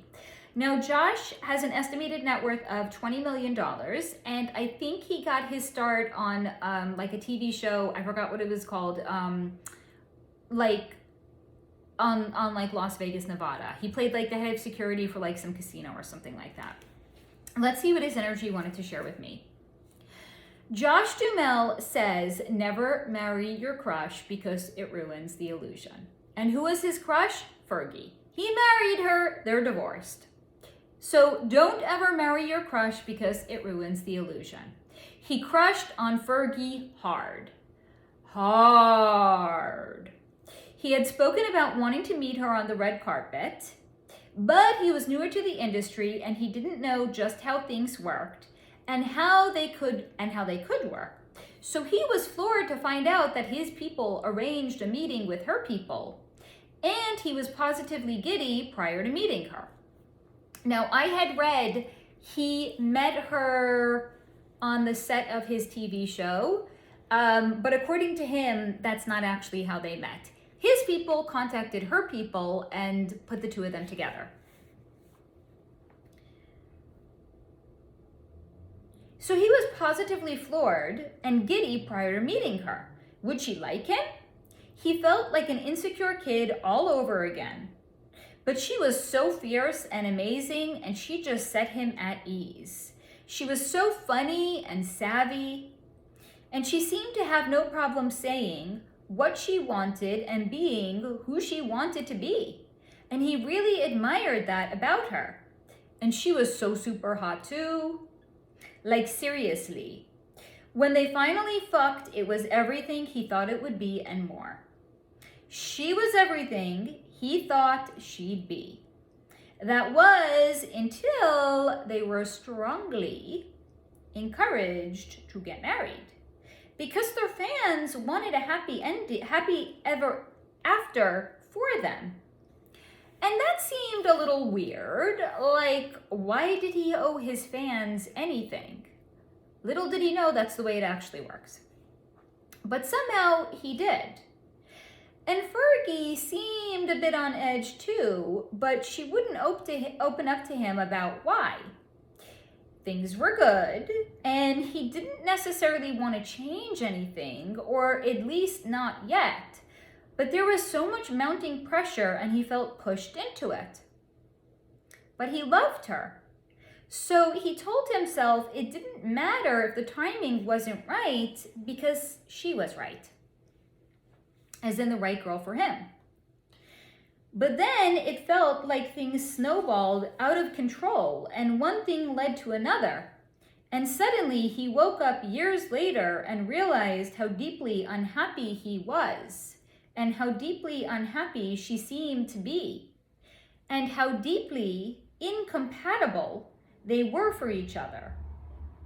And he wanted more for Fergie because he felt if he couldn't give it to her and give her what made her happy, maybe somebody else could.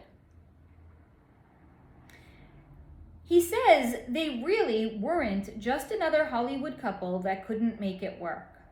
They were two real people living real lives that just happened to live in Hollywood. It's not a bad place per se, although he's happy to be out of it, but it's also not a great one either. And he's also happy to have his life back on track. Now that is all Josh Duhamel's energy wanted to share with me. Next, I looked into Fergie's energy. She is a singer, both a independent artist as well as the lead singer of a band called the Black Eyed Peas. She has an estimated net worth of $45 million. Her energy is brief. What she had shared with me is Josh summed it up, so there's nothing to say. So I ask her, nothing? There's really nothing left to say? To which she tells me she's out over there raising a kid. Josh has moved on and she's happy for him, but she feels like she's just treading water. She's tired, she's grouchy, she's hormonal. So yeah, that's all. And that is what I have for you on Josh Duhamel and Fergie. Any questions, please do let me know down below.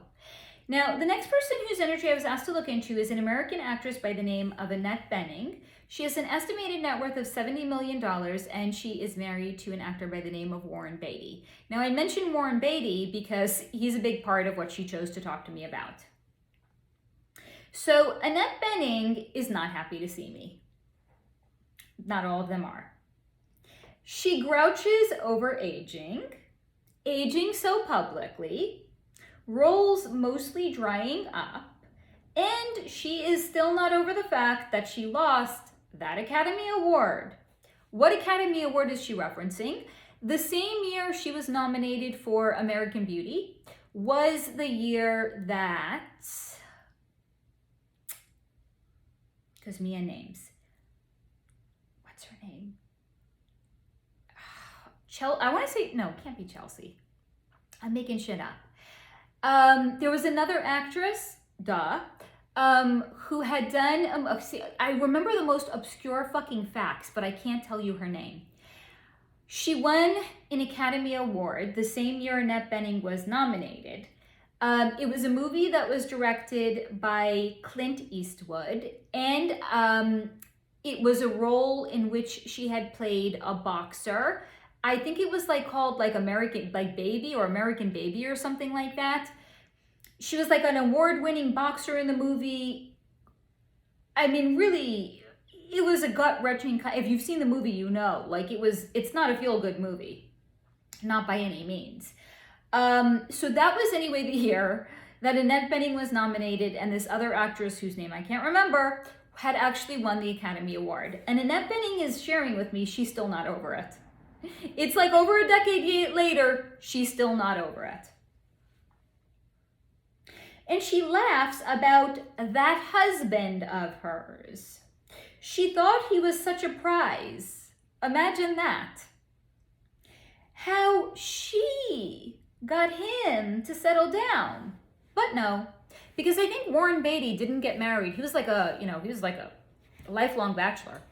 I think they got married when he was like in his 50s or maybe even 60s. And like everyone was like, wow, Annette Bening got Warren Beatty to settle down and get married. And she's like, as if he was such a prize. Yeah, imagine that. Because he had mostly trained her in the art of looking the other way. Now, why would she have to look the other way? Because he had a side piece or multiple side pieces. So he had mostly trained her in the art of looking the other way and pretending to still be happy. So yeah, did she really get a prize? She's more alike that character, and the character she's referencing is the one she was nominated for Academy Award for. She is more like that character than she cares to admit. And maybe that's why she didn't get that award. Because the character she had played was a very cold and shrill and sexually aloof woman. So maybe she didn't get that award because she was too alike her character and people knew it. Maybe they didn't think she was acting, because maybe that's who she is. Oh, but she is an actress, she assures me. Every day she acts. It's subtle, but yet there's no award for it. And so few opportunities that she thinks she'll have a chance to get again. As in, she doesn't think she'll have the chance to get nominated for another Academy Award again. But what's the acting that she gets to do every day, subtle as it may be? The art of looking the other way and pretending to still be happy when married to Warren Beatty. That is what I have for you on Annette Bening. Any questions, please do let me know down below. That concludes notebook number 1. Hooray! Let's now move on to the next one. I have 2 more. We are almost 2 hours in. Let's see how much of this we can get through. Okay, this actually is a shorter. I only have a few segments in this notebook. We'll do this one, then we'll move on to notebook number 3. The next person whose energy I was asked to look into is an author by the name of Anne Rice, who is most notable, I would say, for writing the book Interview with a Vampire. She had an estimated net worth of $60 million at the time of her passing. What did her energy want to share with me? Here we go. Anne Rice always felt like she was plugged into the dark side of life. It thrummed in her veins and was a living, breathing thing. So she honored it. She breathed life into it and gave more life to it by indulging her darkest, most wicked thoughts, and gave life to dark characters on paper. And she was only somewhat surprised to see that her work resonated with so many people. But also not very surprised, because she supposed if she felt called to the dark, others could or would be as well. But also equally surprised because she never thought favor would find her. But she is glad that it had. She has had a nice life doing what she felt called to, and for that she was grateful. That is what I have for you on Anne Rice. Any questions, please do let me know down below. Now, the next person whose energy I was asked to look into is an actress by the name of Amanda Seyfried. She has an estimated net worth of $16 million. Let's see what her energy wanted to share with me. Amanda Seyfried vehemently denies everyone is in the club. And in this case, she's really just talking about herself. Because she's saying, I'm not in the club. I'm not saying it, she's saying she's not in the club. To which I say, why does she have such a guilty heart that she has to say that? Because I did not come into her energy accusing her of anything, but she came in guns a-blazing, to which she says she doesn't think the whole industry should be lumped together.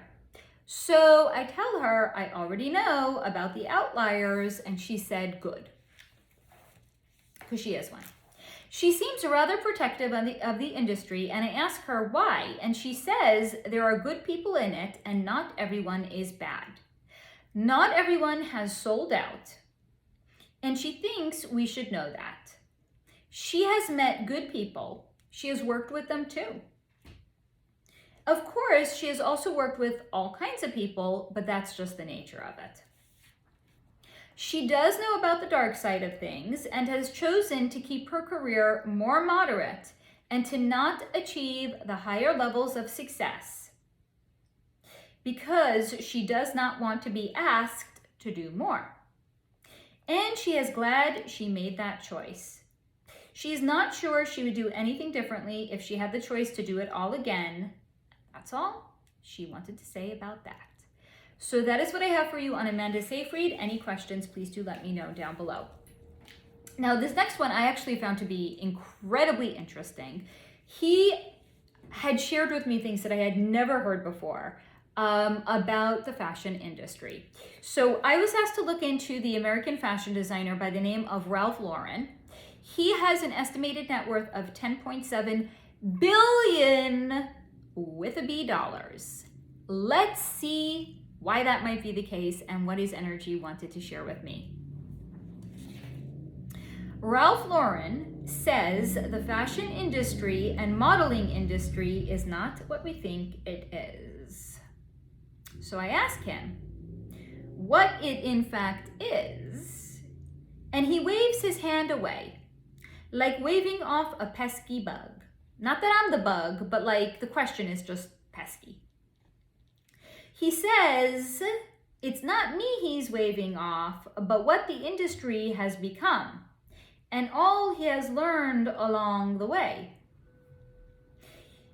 Because he was just a young man who felt called to design. How many of them have shared with me they felt called to? Here's another example.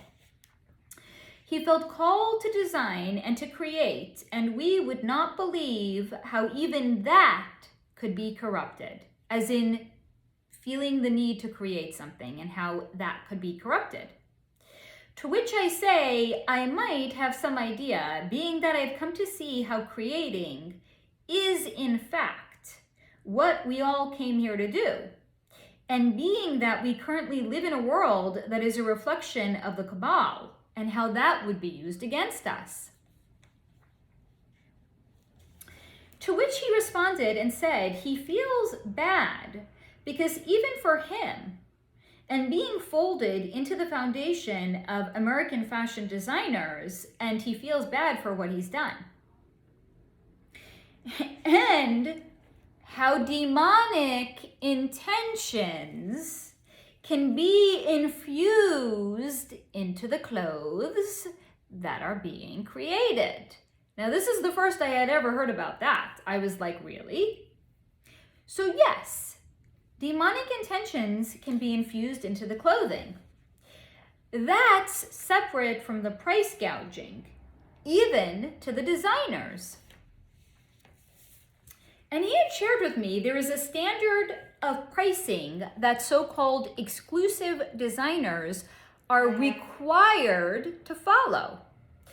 So it's kind of like a manufacturer's suggested retail price, except it's not in fact the designer nor the manufacturers that are setting the price, but he calls it the association, quote unquote. We all have different names for it. I call it the club, some people call it an elite organization, he calls it the association. And he had shared the more exclusive you are, the higher the price they set, as in the association sets, as in the club sets. And if you want your brand to be considered even more exclusive, they can set the price higher and higher. And then the higher they set the price and the more exclusive they make the brand, the bigger the ask is on your end. And at a certain point, it started to feel like some odd form of blackmail to him. But not to keep someone from speaking out, but to actually achieve a different level of success. And he wondered if he kept giving in, if it would ever end, or they would just keep going and asking more. And it didn't sit well with him. Like, what's the end goal here exactly, he asked himself. To dress celebrities? He'd already done that. To be financially secure? He was. To be a publicly traded company on the New York Stock Exchange? Okay, so why not just do that and get out ahead of the association? So he did, but it wasn't easy. Because there was still a lot of bureaucratic red tape, which surprised him, but also didn't really surprise him. Because at that point, he'd really seen a thing or two, and he was getting savvy to all of it. But what did surprise him was he could not retain more than a certain number of shares in his own company that he founded and that had his name. So he could not retain more than a certain number of shares. And he had to leave much more for the board of the association, making them all incredibly wealthy. Now, he's not mincing words here. He's like, I didn't suffer. Right? He's worth $10.7 billion all. So he's saying he didn't suffer. You can be sure of that. But to see people who had no hand in building what was his, and was something that did not bear their name, but his name, it stung for sure to see them becoming more wealthy than him. So it's his brand, he started it, he was the designer, his name, yet they walked away from him becoming a publicly traded company more wealthy than he himself. And to see them calling so many more of the shots before he got out, well, that just gave him a head start on letting go because he really had to. And he is not too invested in what any of them do now. It is his name, but little else. But he would also be lying if he said he didn't feel some of it. And that's the wild thing. Because, according to him, he is not one to believe in voodoo nonsense or any of that. But whatever they're doing in his name and to his brand since the association has taken over, it's been darker. That much he can tell for sure. Because the brand is still connected to his name, and thus, therefore, he can still feel some of the effects of what they're doing. So as much as these brands are so-called exclusive, one never really knows for sure what they're getting into with any of it. So that is what I have for you on Ralph Lauren. Any questions, please do let me know down below. This next one is a shorty. I was asked to look into the actor Cuba Gooding Jr., who's worth $15 million, and this is what he wanted to share with me. Cuba Gooding Jr. says he refuses to come in because he doesn't want to say anything that can be used against him in a court of law.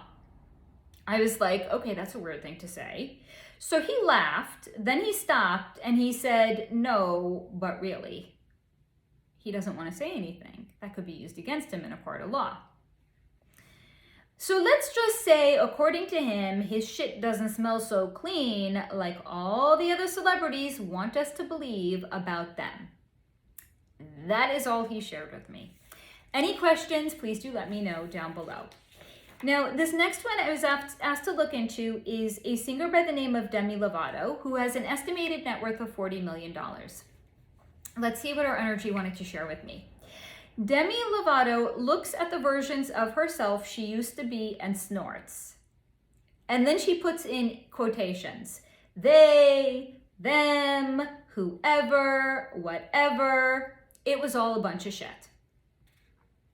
She got a bonus for doing it, and really it was just like playing dress up to her.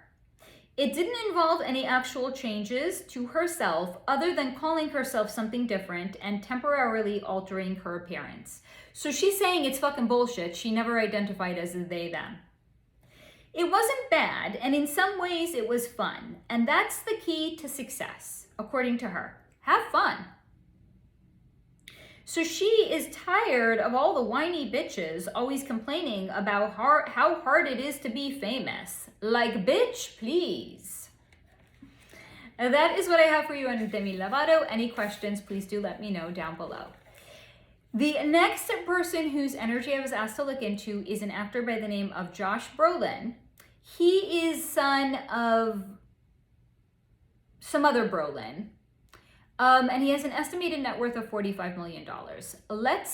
His father is married to Barbara Streisand, but I don't remember his father's name. Typical of me. Let's see what his energy wanted to share with me. What Josh Brolin wouldn't do for one more drink. First thing he shared. But he got sober and all that. And he'll admit his life is better for it. But maybe he doesn't admit the drink as much as he admits the man he was back then. I was like, you're talking in circles, Josh Brolin. Can you be a little bit more like, can you maybe make more sense? Or did the drink like fry your brain cells? So he's saying his life is better, but it's not better because he's not drinking now. Because when he was drinking, people expected less from him. And they were more easily amazed and impressed with him. Because the bar was set so low because he was drinking all the time. But being sober, it makes him just like everybody else. Not that he drank to be different, no.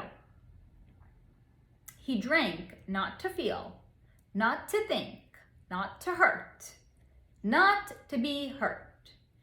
And in some ways, he admits he was a fuck up. A rich kid. A rich kid's fucked up kid. Hollywood royalty. And anyone who knew gave him a pass because of it. And that was nice. To be left alone, mostly because his life was a mess. He was a terrible partner and a shit dad. And the one bright light in his life was the occasional role that got tossed his way. So while it is nice sometimes to be a better version of himself, he misses the man he was when he didn't have to be.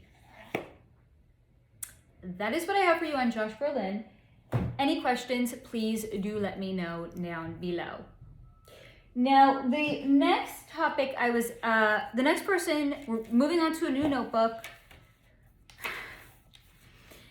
I'm really going to try to get through all of it. We have this many pages to get through. Let's see if we can do that in under an hour.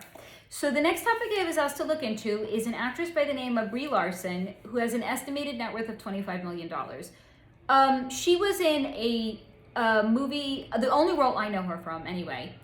I think it was called like One Dark Room or I don't know, something like that. Or I might be confusing that with the book that I read.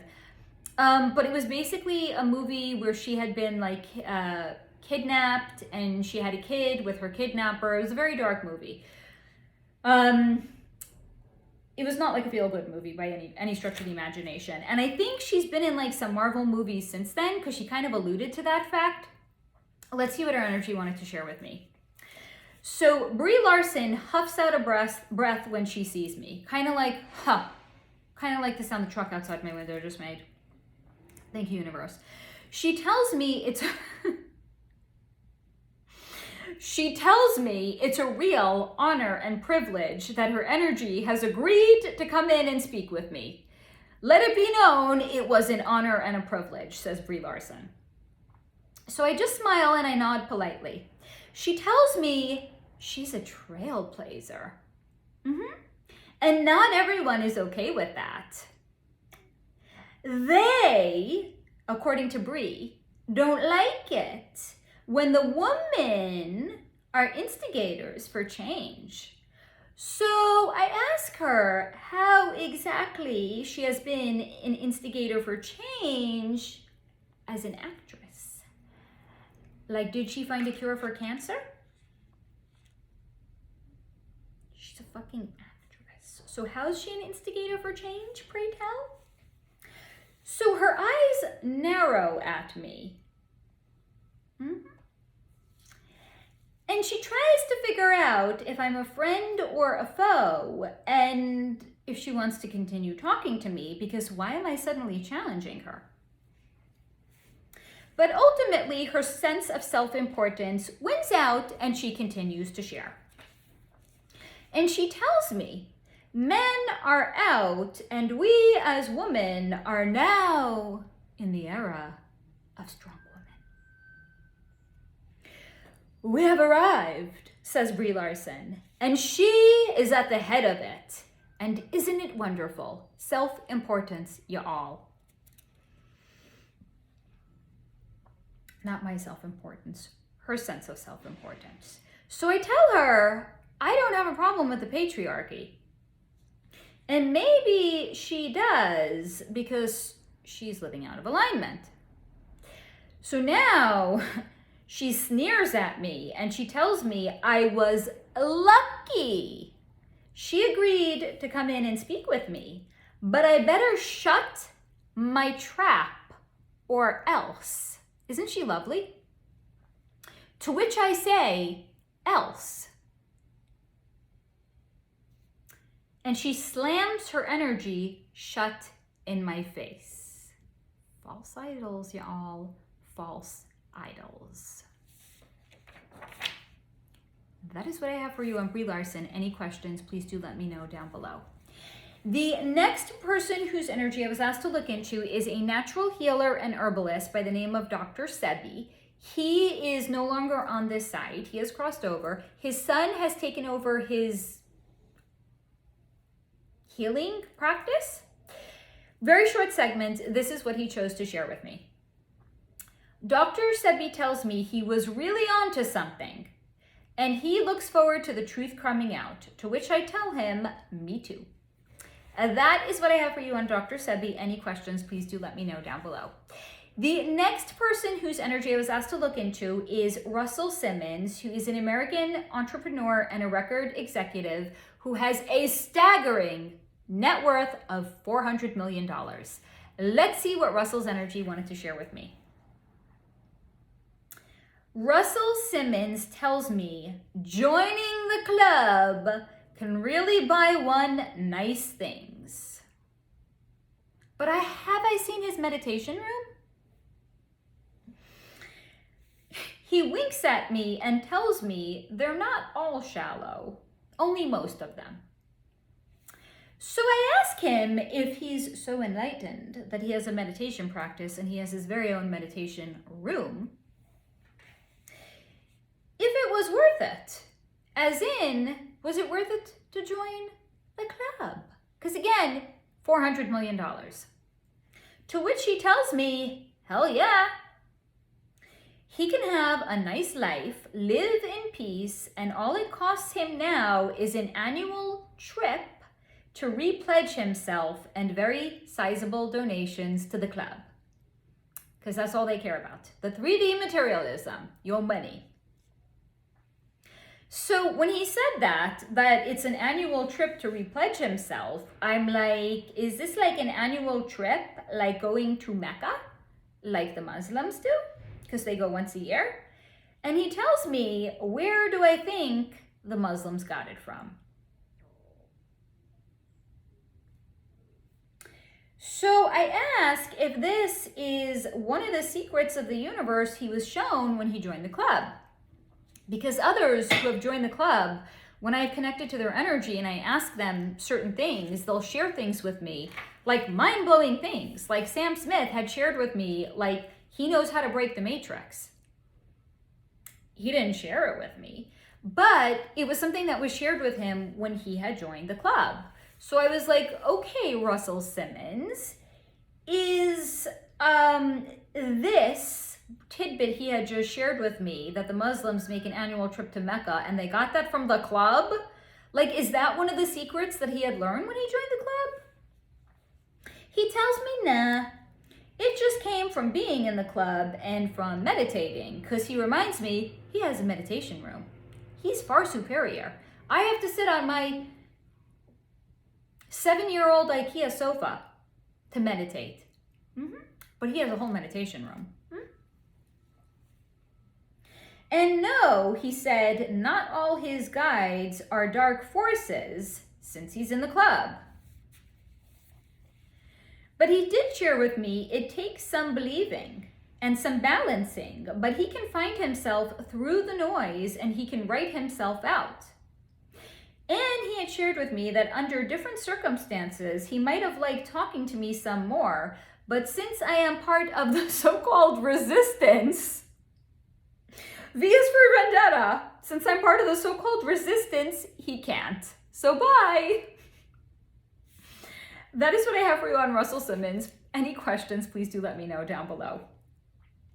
Now, the next topic I was asked to look into is a very interesting TV show by the name of Squid Game. This came out a couple of years ago on Netflix, and this is, to the best of my knowledge, not like any other show. I mean, certainly no other show that I've seen. Basically, the premise of it is there's a bunch of people that come together. They're competing to win like some obscene amount of money, like millions upon millions and millions of dollars. And they go through a series of challenges in which they're eliminated. But by eliminated, it doesn't mean they're eliminated from the game. They're unalived. And then at the end, there's only one man left standing, or one woman. And whoever is left at the end, they win the obscene amount of money. But again, the challenges that they go through are unaliving the competition. It's so weird. So what the fuck was going on with the inspiration for the show Squid Game? This is what was shown to me. The writer of Squid Game received the inspiration divinely. And why?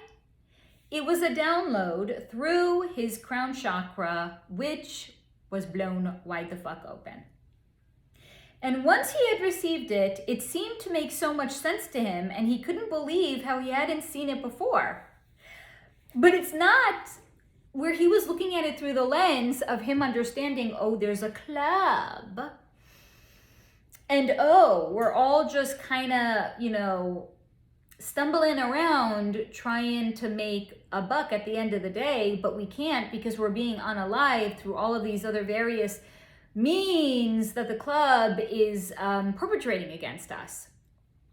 But it was because he felt it was so clearly obvious that we are all living in a squid game of sorts. What did he mean by that? We are doing what we have to survive. We are building bonds and relationships with other people along the way. People that are going to get unalived just like they were in Squid Game. We are losing those that we have grown close to, and maybe we're making it out at the end, not too broken and battered to enjoy it all. As in, we're making it to the golden years of our life, having lost people along the way and been battered around by life. So he is more comparing the concept of Squid Game to life, but not because he has an understanding about the club, but because to him it just seems so obvious once he had received it. It's a analogy for life. And he was surprised it became some sort of a cultural icon, but he supposed it's because the truth of it resonates. And I nod, and then I ask him about a scene in one of the last episodes, because he's not approaching it from the point of view, again, club. He's like, it's an analogy for life. So I was like, okay, then can you explain the scene in one of the last episodes where there are elites betting on the contestants and who they think are going to win? and they're in some sort of an elite club, and they're wearing like weird headgear and masks. And I was like, can you explain that? Because maybe y'all haven't seen it, but there's images from the Rothschilds and the parties that they have thrown where people are wearing strangely similar headgear to the headgear the elites were wearing in Squid Game when they were betting on the contestants they thought they were going to survive. Like, maybe if you know, you can read between the lines of what I'm saying, i.e. hunting parties.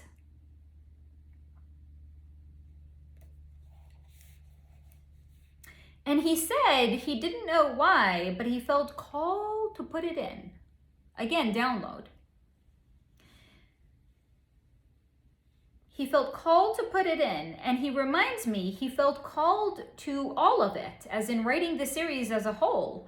So why he wanted to know, because he's not awake, why was I choosing to focus on one aspect alone? So I nod and I wish him well. That's all I have to share with you on Squid Game. Because, like, I don't want to sit here and, like, challenge him and educate him. Like, if he is still asleep and he's writing shows like this, God bless. It's not my job to wake him up. So that is what I have for you on Squid Game. Any questions, please do let me know down below. I'm getting so fucking uncomfortable. I really may have to do the next AMA, like, sitting on my old sofa because I don't have a meditation room. Russell Simmons. But, like, the backdrop isn't really quite as nice as this, so I'm going to have to work on it. So I'm just going to have to suffer not so silently until then. Now, the next person whose energy I was asked to look into, again, this is a short one. I was asked to look into Martha Stewart, who is a businesswoman, a writer, and a TV personality who has an estimated net worth of $400 million. This is what her energy very briefly chose to share with me. She snorted and she rolled her eyes and told me they really bamboozled her, but she will get the last laugh in the end. And what is she referring to?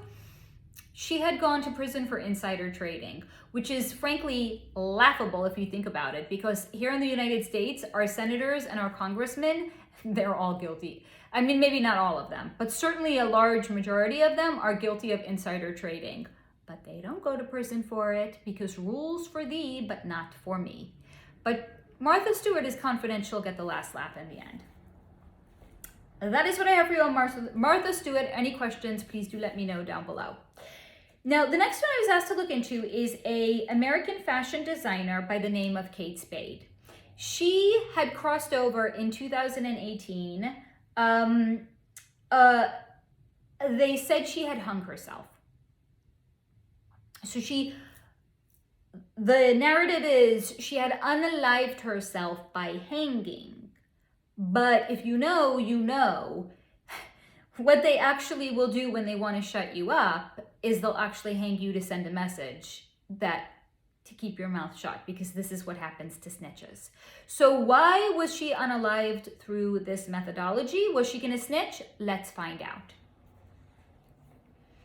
So as soon as Kate's energy had come into me, she showed me, she did like this, a beheading motion, and then she held up one finger to her lips like this to indicate not talking. So she went like this and then went like this to say she was unalived this way, even though she wasn't beheaded, but symbolically being hung is to break the neck muscle so the person cannot speak. It's done to literally shut somebody up. This is what her energy was telling me. This happened to her to do this to her, to get her not to speak. And while even in the afterlife, she will not talk, that's the amount that this shook her to her core. She's unalive. She's been unalive for 6 years now. She still will not even talk. But even though she will not talk, she did give me consent to look around her energy. And I had seen her wanting out. Wanting out of what, you may be wondering? Wanting out of all of it. As in, wanting out of the club. But as I have said before, the club is like Hotel California. You can check out, but you can never leave. Once you're in it for life. But she had wanted out of it because the price to pay was too high. And it was more and more, first and foremost money, but not just money that they were asking for every single year. And it felt like she was being extorted, and it all weighed so heavily on her soul and on her consciousness because she was not built like the rest of them. She couldn't go through the motions and suppress how it made her feel. And the price that her 200 million estimated net worth at the time of her crossing over, what the true price of it was. They wanted her daughter. This is the price she wasn't willing to pay. It wasn't about money. They wanted her daughter. And she wasn't willing to let them have her. So she had a long talk with her husband, and they were on the same page. Now, something notable about her husband is like 2 days after she was unalive, her husband left their New York City apartment wearing a rat mask. As in saying, was he saying he was going to be a rat and he was going to be a snitch? Or saying now that his wife, Kate Spade, had been unalived, there was nothing for him to be a rat about. So there was nothing for the club to worry about because the secrets they died with Kate. So she had a long talk with her husband and they were on the same page. Concerned? Yes. But hoping for a better tomorrow, even if it meant starting over. So like walking away from her fashion brand that was in her name and starting completely over. But it all turned to shit, and now she has been unalived. But at least her husband and daughter haven't been. And it's a small favor for that. And all she wanted to leave me with is to say that Bono, as in the lead singer of the band U2, is, quote, a bastard. That is what I have for you on Kate Spade. Any questions, please do let me know down below. Now, the next person whose energy I was asked to look into is an actor by the name of Giovanni Ribisi. He is an actor. He has an estimated net worth of $20 million, and I'm just assessing how much more we have left because, man, do I want to get all of the goodies in. I think we can get through it. So here we go. Giovanni Ribisi. His energy is electric. Like, wow. Like when I was connected to his energy, I wanted to... Here's me oversharing. Hi, hello, my name is Faye. And when I was connected to Giovanni Ribisi's energy, I wanted to get undressed and climb into his lap, and I cannot discuss the rest of it. This is how his energy is. Seductive. Holy fucking hell is his energy seductive. Whew. And besides for seductive, it's also alluring. Like there is so much more there hidden in the recesses of his soul. And he has had to make a real effort to turn it off because he acknowledges he can have that effect on people. So because he has self-awareness, has really learned to taper it off. And he shared he feels like he's a bit misunderstood because of it. Because if he is not careful with his energy and the effect that it has on people, it bleeds out. Or, what the fuck did I write here? Because if he is not careful, it bleeds out, or he goes too far in the other way, and he can come across as standoffish. But maybe it's better? He doesn't really know. But he does know that he has had to work twice as hard against it as other actors, and just to be taken seriously and to get meaty roles. And of course, to make sure that none of his co-stars get the wrong idea. And in some ways, he's had to suppress some fundamental parts of himself. And he's become a bit of a loner because of it. But maybe that's an excuse and one he was looking for because that's what he wanted all along. So he asked me if I can relate to that. And I nod and I tell him more than he knows. I'm an introvert. You might not know it because I have a YouTube channel, but I am. So he smiles at that and he thanks me for my compassion and tells me I best be on my way before he starts to feel too comfortable around me and in my energy, and thus would lead to him dropping his shielding. To which I see in some ways is also a defense mechanism that he has implemented to keep people away. But I oblige nonetheless. So that is what I have for you on Holy Fucking Hell Banana Electric Magnetic Energy Giovanni Ribisi. Any questions, please do let me know down below. The next person whose energy I was asked to look into is an actor by the name of Danny Masterson.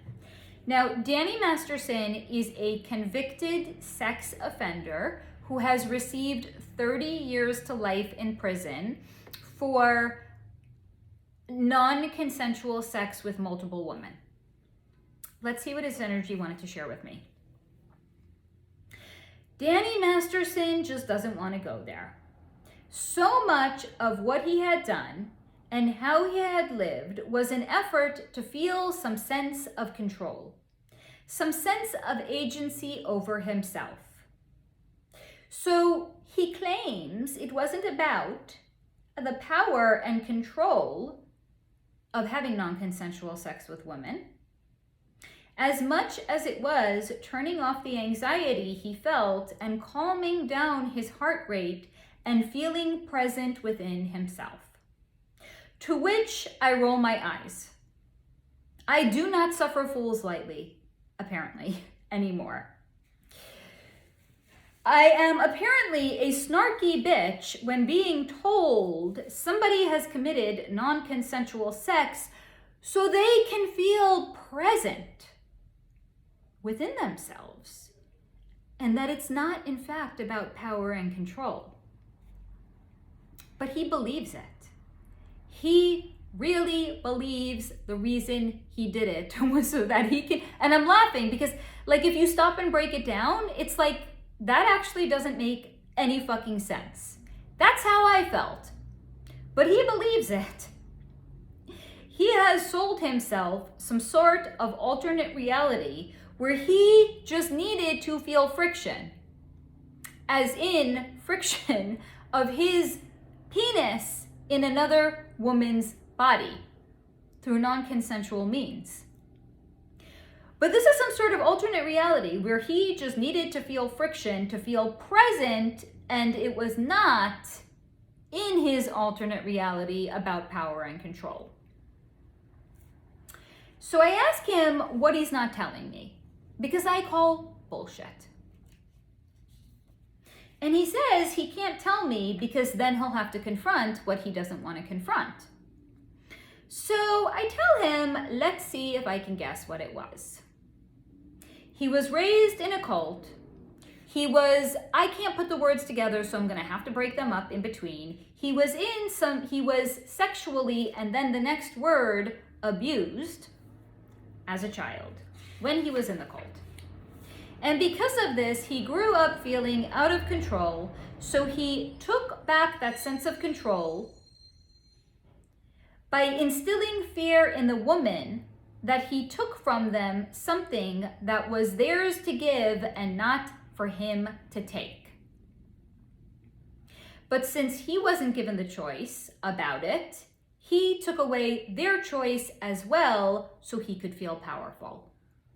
So tell me, Danny Masterson, how it's not about power and control. So he clenches his jaw, his eyes go flat, and he tells me I'm some bitch with nerve. To which I tell him, I tire of entitled celebrities who play victim. If he wants to have some sort of meaningful exchange, I'm here for it. But otherwise, I am more than happy to go. I have actual mysteries of the universe to look into, so fess up or peace out.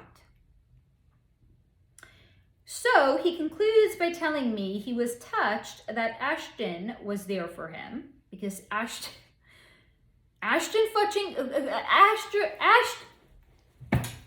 God damn it, it's 2.5 hours in. Butterfinger Mouth is here.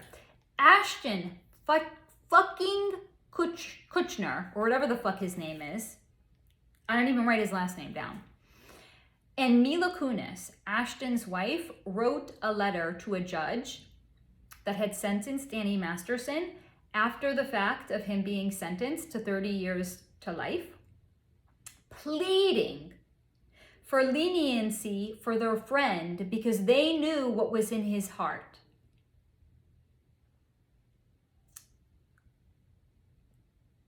They knew what was in Danny Masterson's heart.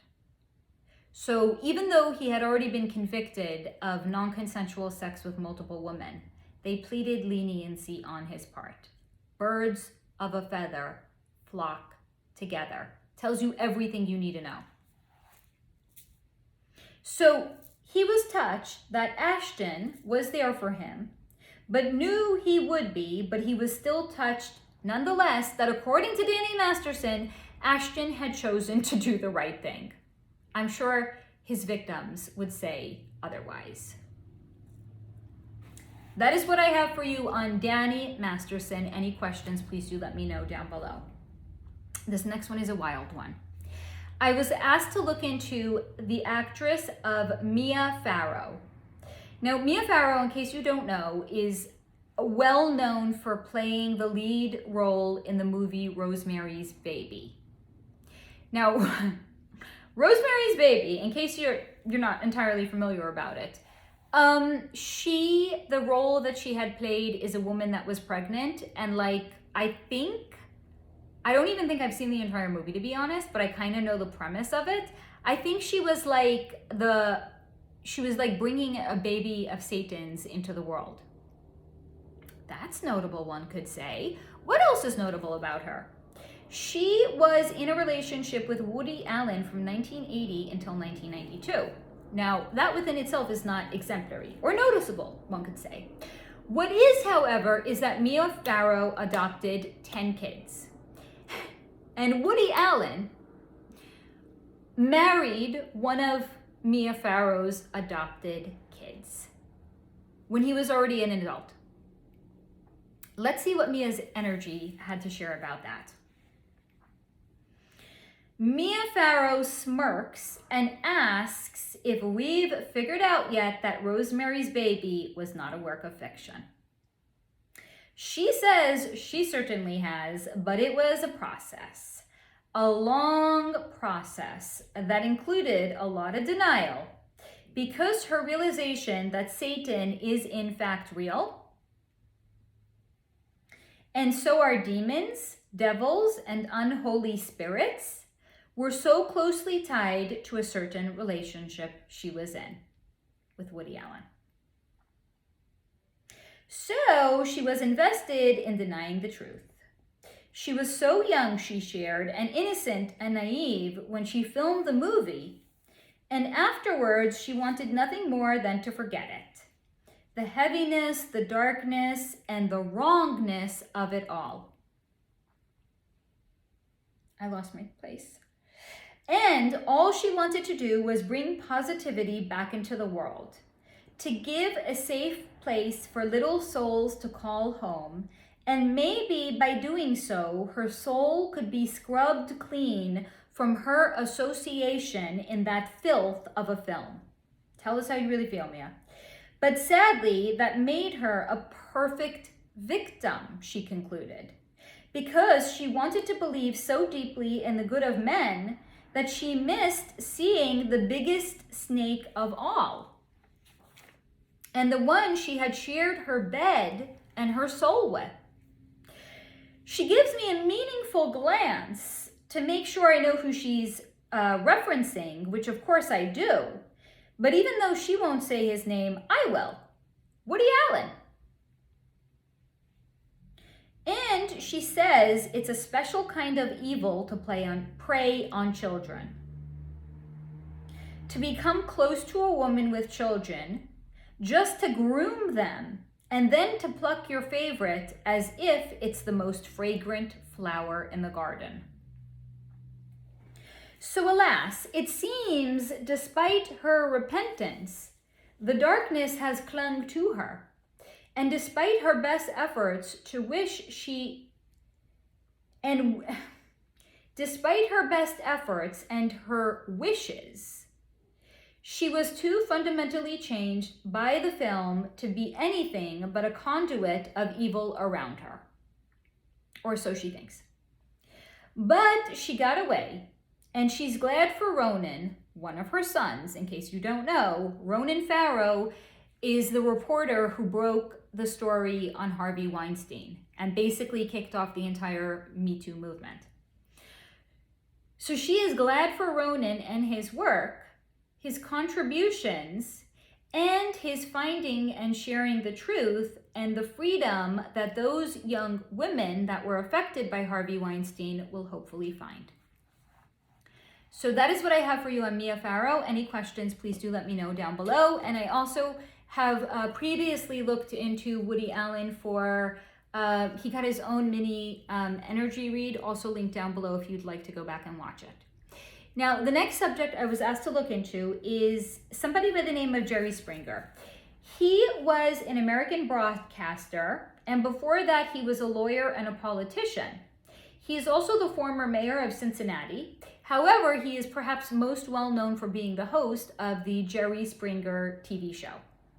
And that was like a wild, I remember like being home from school sick and like watching the Jerry Springer show. It's like baby mama drama, people like throwing chairs at each other. It was like a wild ride. So let's see what Jerry Springer's energy wanted to share with me. Jerry, and he crossed over, I don't know how many years ago, maybe 5, I don't know, something like that. So Jerry Springer was pretty smart. And while he was smart and he would have liked to have taken credit for the runaway success that his show became, even he didn't think it would be so successful.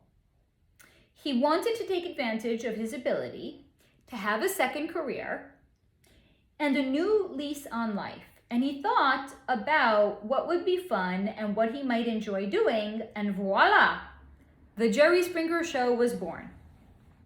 He thought maybe they'd be on air for 1 year, maybe a bit more, but he was not prepared for, what he was not prepared for was the strange cultural icon the show became. The cult-like following that it had had. And by the way, I think it was on air from like 1991 until 2018, maybe at like the time of his crossing over. This was like some weird runaway success. Something probably nobody could have seen coming. And it was fun. He did enjoy it. It appears some of us have really enjoyed it as well. That's all he can really think to say and what he wanted to share.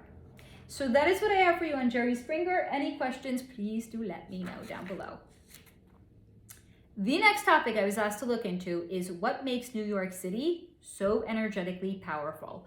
Because one of my earliest videos that I had ever done was a behind the veil environmental energy read into New York City. I've actually done two previous reads on New York.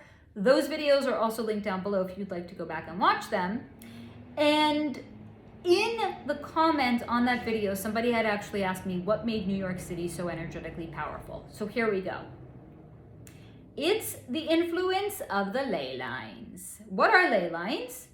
They are energies that flow underground, and when they converge, depending on the energy and the energetic blueprint of a location, that will influence what we see manifesting above ground. And New York City was shown to me as being unique because it is a combination of old world energy, as in England, because it's in fact named for York, England. But it's the new version of York in the New World, as in the United States, hence it was called New York. So it has a lot of positive momentum built into it. Plus, it was such a strong early hub of the New World, but blessed in a way with the so-called royalty and energy of the Old World and the crown, as in England. So that combination with the power of the ley lines underground comprise the burgeoning city that we see above ground. And And because there are so many people that live there and visit there annually, so in case you don't know, currently, apparently as of 2024, 8 million people live in New York City alone, and 60 million people visit there annually. So because there are so many people that live there and so many more that visit there, it acts as a magnet to the entities on the other side. And it hums in its own unique way. And it is a veritable energetic feast, which is amplified and magnified by all of the people that visit there. So both entities as well as tourists feel pulled there because, again, it has its own, it's the ley lines, it's the influence of the ley lines, it's the magnetic pull of the city. And this, of course, just draws more entities to it because of the diversification of energies that converge there. So imagine instead of going out each night of the week to a different restaurant and a different kind of cuisine. So imagine instead of going out for Chinese food on Monday, French food on Tuesday, Korean food on Wednesday, American food on Thursday, Vietnamese food on Friday, and Italian food on Saturday. Imagine instead of going each day of the week to a different restaurant, that there is one restaurant that has it all. That's what New York City is. It is a veritable energetic buffet. The convergence of entities on it as well. What did I write here? It is a veritable energetic buffet because of the convergence of energies on it, as well as the, what? I tell you guys, sometimes I don't even know myself what I write, and I don't have bad handwriting. Let's try this again, Faye. It is a veritable energetic buffet because of the convergence of energies and entities on it that are contributing to it. There we go. I pieced that all together. Praise be. And that is what makes New York City so powerful, or one could say toxic. So that is what I have for you on what makes New York City so powerful. Again, because I really butchered it at the end there, I'm just going to really put this together again. It is a veritable energetic buffet because of the convergence of entities on it and the energy and the influence of the ley lines on it. That is what I have for you on New York. Any questions, please do let me know down below. This next one is absolutely wild. I was asked to look into the Grimm brothers. These are two brothers that lived in the late 1700s and the early 1800s. One was named Jacob, one was named Wilhelm. Now the Grimm brothers, this is so wild. They wrote German folklore. And among some of their most notable stories are Snow White, Rapunzel, Cinderella, The Frog Prince, Hansel and Gretel, Little Red Riding Hood, and Sleeping Beauty. Many of those were later turned into Disney movies. So these two made a huge contribution to certainly little girls around the world, but really to film and cartoons later on. Let's see what their energy had wanted to share with me. The Grimm brothers were fantastically gifted. Their crown chakras were blown wide open, which led to them both being curious, intuitive, open, and fair-minded. In addition to that, their throat chakras were open, which made them great communicators. To them, writing was as easy as breathing. Do we think about breathing? No. Did they have to really think about writing? No. Because it was inherent to them, which was absolutely a gift. But also it was their meaning and purpose in being here. Because these two brothers, yes, both of them, were starseeds. They agreed to be seated into Germany in the 1700s so they could make their contribution to literature. Both of them, starseeds. And even though they, of course, had to agree to be seated here, they would only agree if they could come in together. But this was not with any sense of attachment on their part. It did not matter to them that they would be known forevermore for their contribution to literature, folklore, or movies. No, there was absolutely no ego involved with it. They cared not. It was like, okay, we're gonna do this thing, but let's come in and do it together. And here's why. One was more predominantly gifted, but the other one was like a booster pack to support the other one. So why did they come in together? Because one of them was a twin flame to the other one. So twin flames are not always romantic relationships. No, what is a twin flame in fact? It's a helper soul that agrees to come in and to support another soul in that soul reaching the fullest expression of what they came here to do. So they came in together because one of them said, I'm going to be the helper soul. I'm going to be your twin flame. I'm going to make sure that you're going to achieve the highest level of your success in what you came here to do, which was to advance literature and folklore and later on, movies.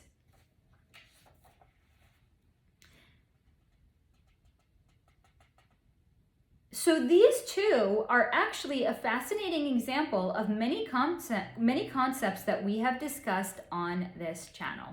I feel like I could probably do an entire deep dive just into the Grimm brothers and like all of the stories that they wrote. And maybe in fact I will when I'm a full-time content creator, because I think that could be really, really interesting. Let me know if that's something that you would like to see. Like them getting their own video, or even like getting a deep dive into some of their most notable works. So that is what I have for you on the Grimm brothers. Any questions, please do let me know down below. Now, this next one that I was asked to look into, oh my God, I'm so excited. We have like 4 left to go. I'm gonna do the shortest one first. I was asked to look into an actor by the name of Kevin Costner. He has an estimated net worth of $270 million. This is such a brief segment.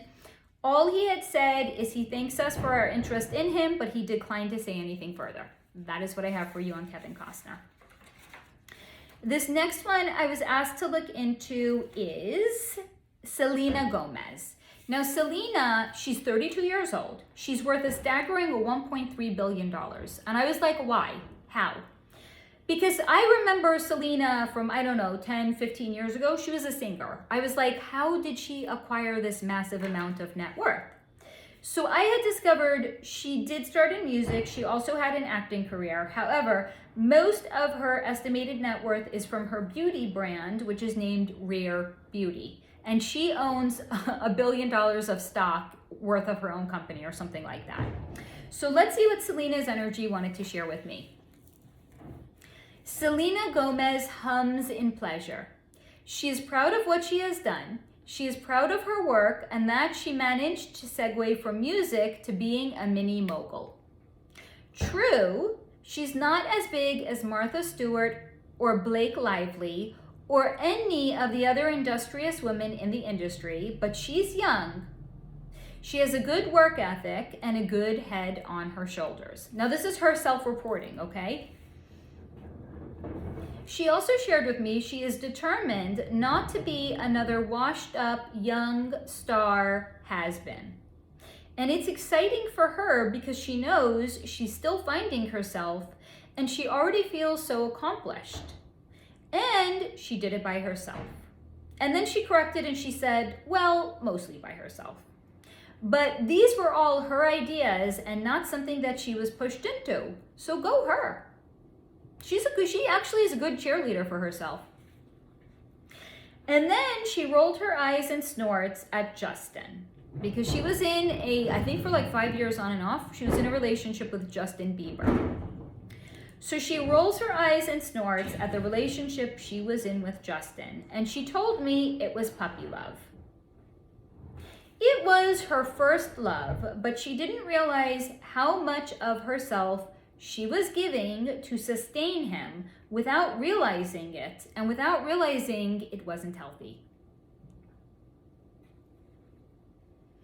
He was, according to Selena, so spectacularly wounded, and being with him made her feel useful, like she was doing something good.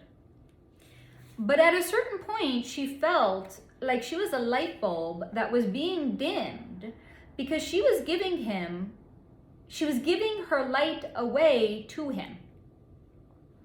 And for what? An occasional call and him telling her he needed her, like really needed her?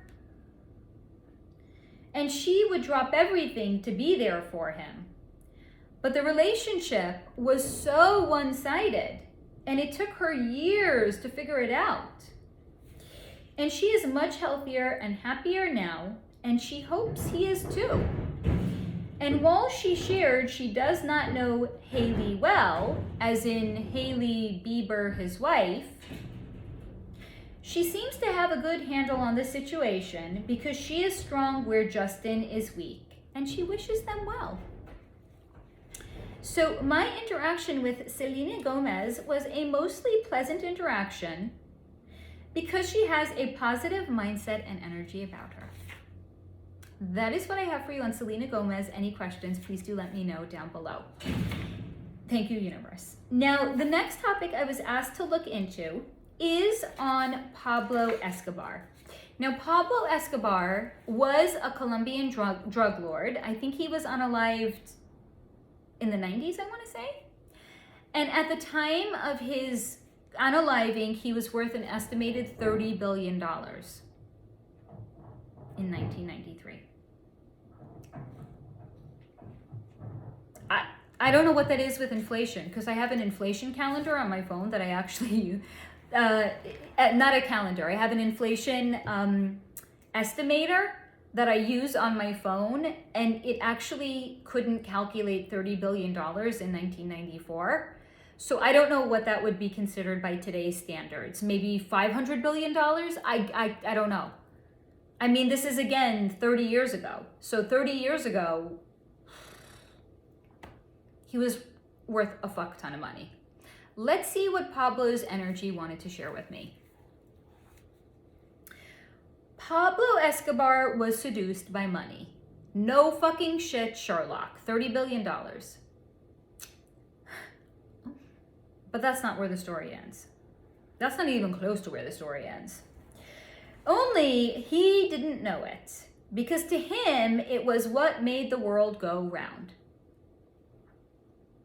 And it was the only thing worth pursuing because it fed life itself to him, and he would do anything to have more of it. And he would do anything to have more of it because whatever he had didn't ever feel like it was enough money. Pablo was deeply wounded, and money now this, I'm not making excuses for him.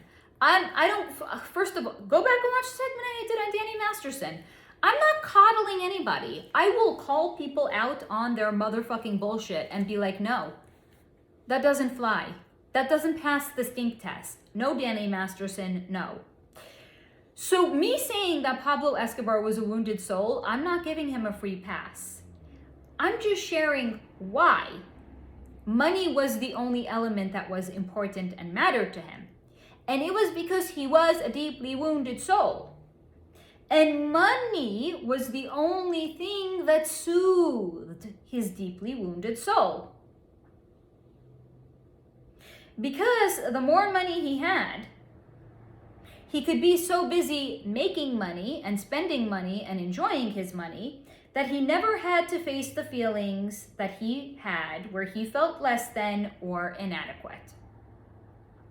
So he was not a person that had depth, was not a person that had any level of introspection.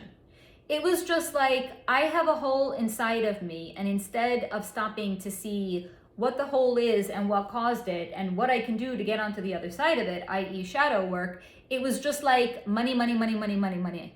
Because if I have money, I don't have to think about why I feel inadequate. And then the existence of the money in his life was soothing the inadequacy that he felt, because he was like, surely in his own mind, if I have all of this money, I'm not inadequate. The lies we tell ourselves. But because he had no self-awareness and was so thoroughly trapped in fight or flight mode, all he knew how to do was fight. Because if he flighted or ran away, that would trigger his self-worth issues. So he became brutal and adopted a whatever-it-takes attitude. He was not an ends justify the means kind of person, because again, to have that level of thought or mental processing would require him to have some level of introspection, which he didn't.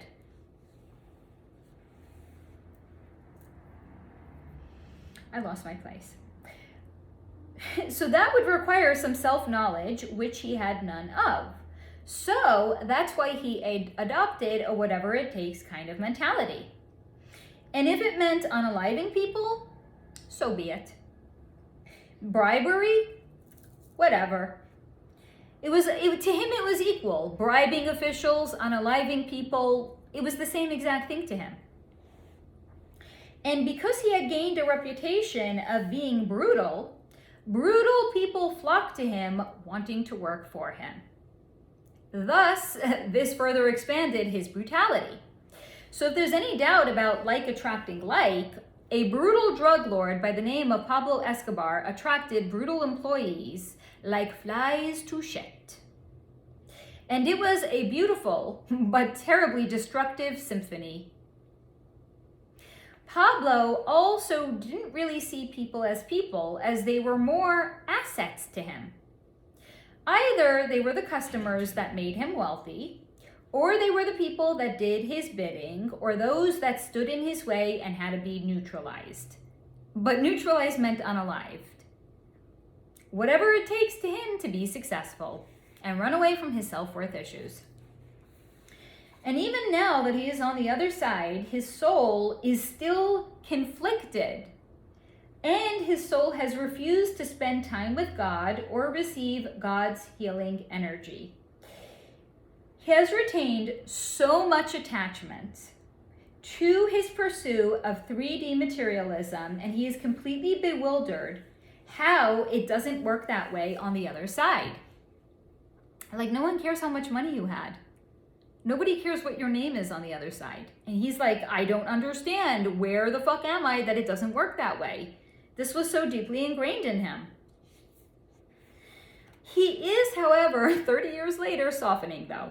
But time doesn't work that way on the other side. As he is being worn down by nothing but positive vibes and happy, pleasant souls that are residing on the other side with him. So that is what I have for you on Pablo Escobar. Any questions, please do let me know down below. This next one is a little controversial. I was actually going to make this its own standalone video that I was going to be releasing next week. I wanted to do a behind the veil energy read on Christmas. However, when I sat down to commune with my guides about it, they told me unequivocally no. They were like, this is not what the world needs right now.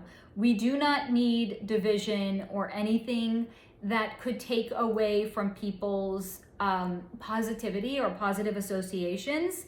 So for me to do an entire deep dive, I was told very clearly no. However, I'm still going to share one thing with you guys because this is something that I had touched upon in the past. So I was like, you know what? I had discussed this with my channel members in a members live stream. And since it's something that I already spoke about, I wanted to share it with you guys because it's seasonally appropriate. It's Christmas next week. So I was like, I'm going to revisit the issue, the question, and I'm going to share it with you guys. So the question is December 25th really Jesus's birthday? Feel free to skip this segment if you don't want to know the answer. But this is what was shown to me. So no. I have previously looked into his birthday, and it is not the 25th of December. I'm sorry.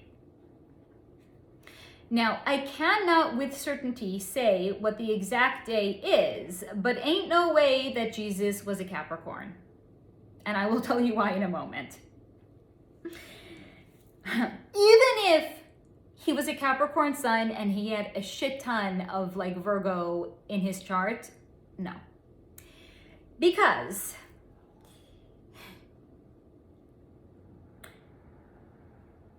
I lost my place again, I'm sorry guys. I too am a Capricorn sun, and I have a stellium of planets in Virgo, which is, I got a motherfucking party of planets hanging out in Virgo in my natal chart. And Virgo is like the sign that lives in service to humanity. So even I, a Capricorn sun, with a huge emphasis on living in service to humanity in this incarnation, where I go by the name Faye, ain't no motherfucking way I will die for anyone else's sins. And Jesus didn't either, because he wasn't a Capricorn sun. But the good news is, because he wasn't a Capricorn sun, he did die for people's sins. Now, when I had previously tried to reverse engineer his potential birth date, I, again, could not land on like one specific day on the calendar. But what I did conclude is that it landed somewhere in Pisces season. What is Pisces season? It's like March. It's like, you know, the end of February until the end of March when Aries season begins. Because Jesus's energy felt very Piscean to me, but with a lot of Virgo in his chart. Because sometimes Pisces are too into their feelings that they almost like can't function, because they're so overwhelmed by how connected they feel to, you know, life and death and everything in between. It can be rather debilitating for them. So I believe that his birthday was somewhere in Pisces season, but that in his natal chart would have a ton of Virgo, because he still does live in service to humanity. He was also intuitive, otherworldly, and divine, and Pisces being the end of the zodiacal new year, with Aries season being the start, this too seemed to fit with Jesus's death being some sort of an ending or a culmination to one way of life and a new beginning thereafter. And while I still stand by this, because I implicitly trust the goods that my guides bring me, I'm going to present to you an alternative theory to try on for size for why December has been said to be Jesus's birthday. Right? Because the conventional wisdom is, this is what it is. But I trust my guides in them saying, no, it wasn't. So this is the alternative theory that I'm going to present to you. Knowing what we know about the Cabal, and that they take everything good and they corrupt it, or they pervert it, and that they are also masters of deception, creating diversions like, look here, not there. I actually think December 25th is the day that Satan was cast from the realm of the divine and to the earthly domain where he resides. Because Satan is a fallen angel and he absolutely resides on the earthly domain. So, by celebrating December 25th, we are unknowingly celebrating the day that Satan was cast from the divine realm, came to the earthly domain, and became a god of the 3D. Because there are people, not just like the Church of Satan, there are many people in the club that do worship Satan. Now, not to be controversial, I'm going to first and foremost assure you that do not worry if you yourself choose to celebrate Christmas, because intentions very much matter.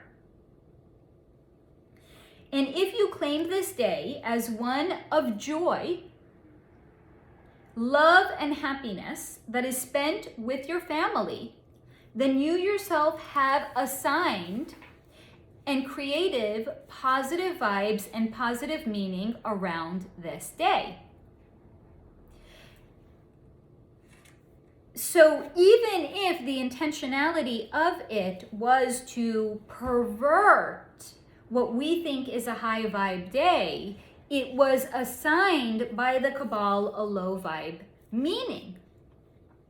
But because we are the cosmic creators of our reality, and we create our reality moment to moment with the choices that we make and the vibration that we are standing in, if we deem to make December 25th a high vibe day, guess what? It's a high vibe day.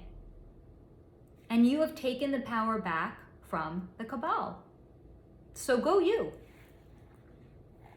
And I was also shown that they do obfuscate Jesus's actual birthday because it is such a high vibe day.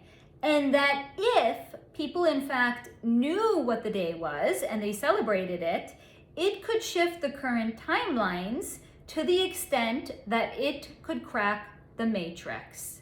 So if people actually celebrated his birthday, it would literally break the matrix. That's why we ain't celebrating, it's not my religion, but that's why people that are celebrating Christmas are not actually celebrating his birthday. Because if everybody did, it would break the matrix. So they're not letting us know what the actual birthday is. But if the truth does eventually come out, and that is a big if, because there is a lot of attachment connected to holidays, but if it does, know that we are already free. The matrix has already been broken, and humanity is ready for all the truths to be revealed. That is what I have for you on Is Jesus's birthday on December 25th. Take it. I remind you, this is a big one, to take what resonates and leave the rest behind. This also concludes our AMA, December's AMA. I hope that you have enjoyed it. I hope that you have found some segments to be insightful, maybe thought-provoking. Seriously, guys, take what resonates, leave the rest behind. If you heard something that didn't resonate for you, the message wasn't for you. It was for somebody else. So yeah, that's all I got for you guys. Please comment down below. Let me know if you enjoyed this AMA. And as always, and until next time, this is your reminder to stay in the high vibration.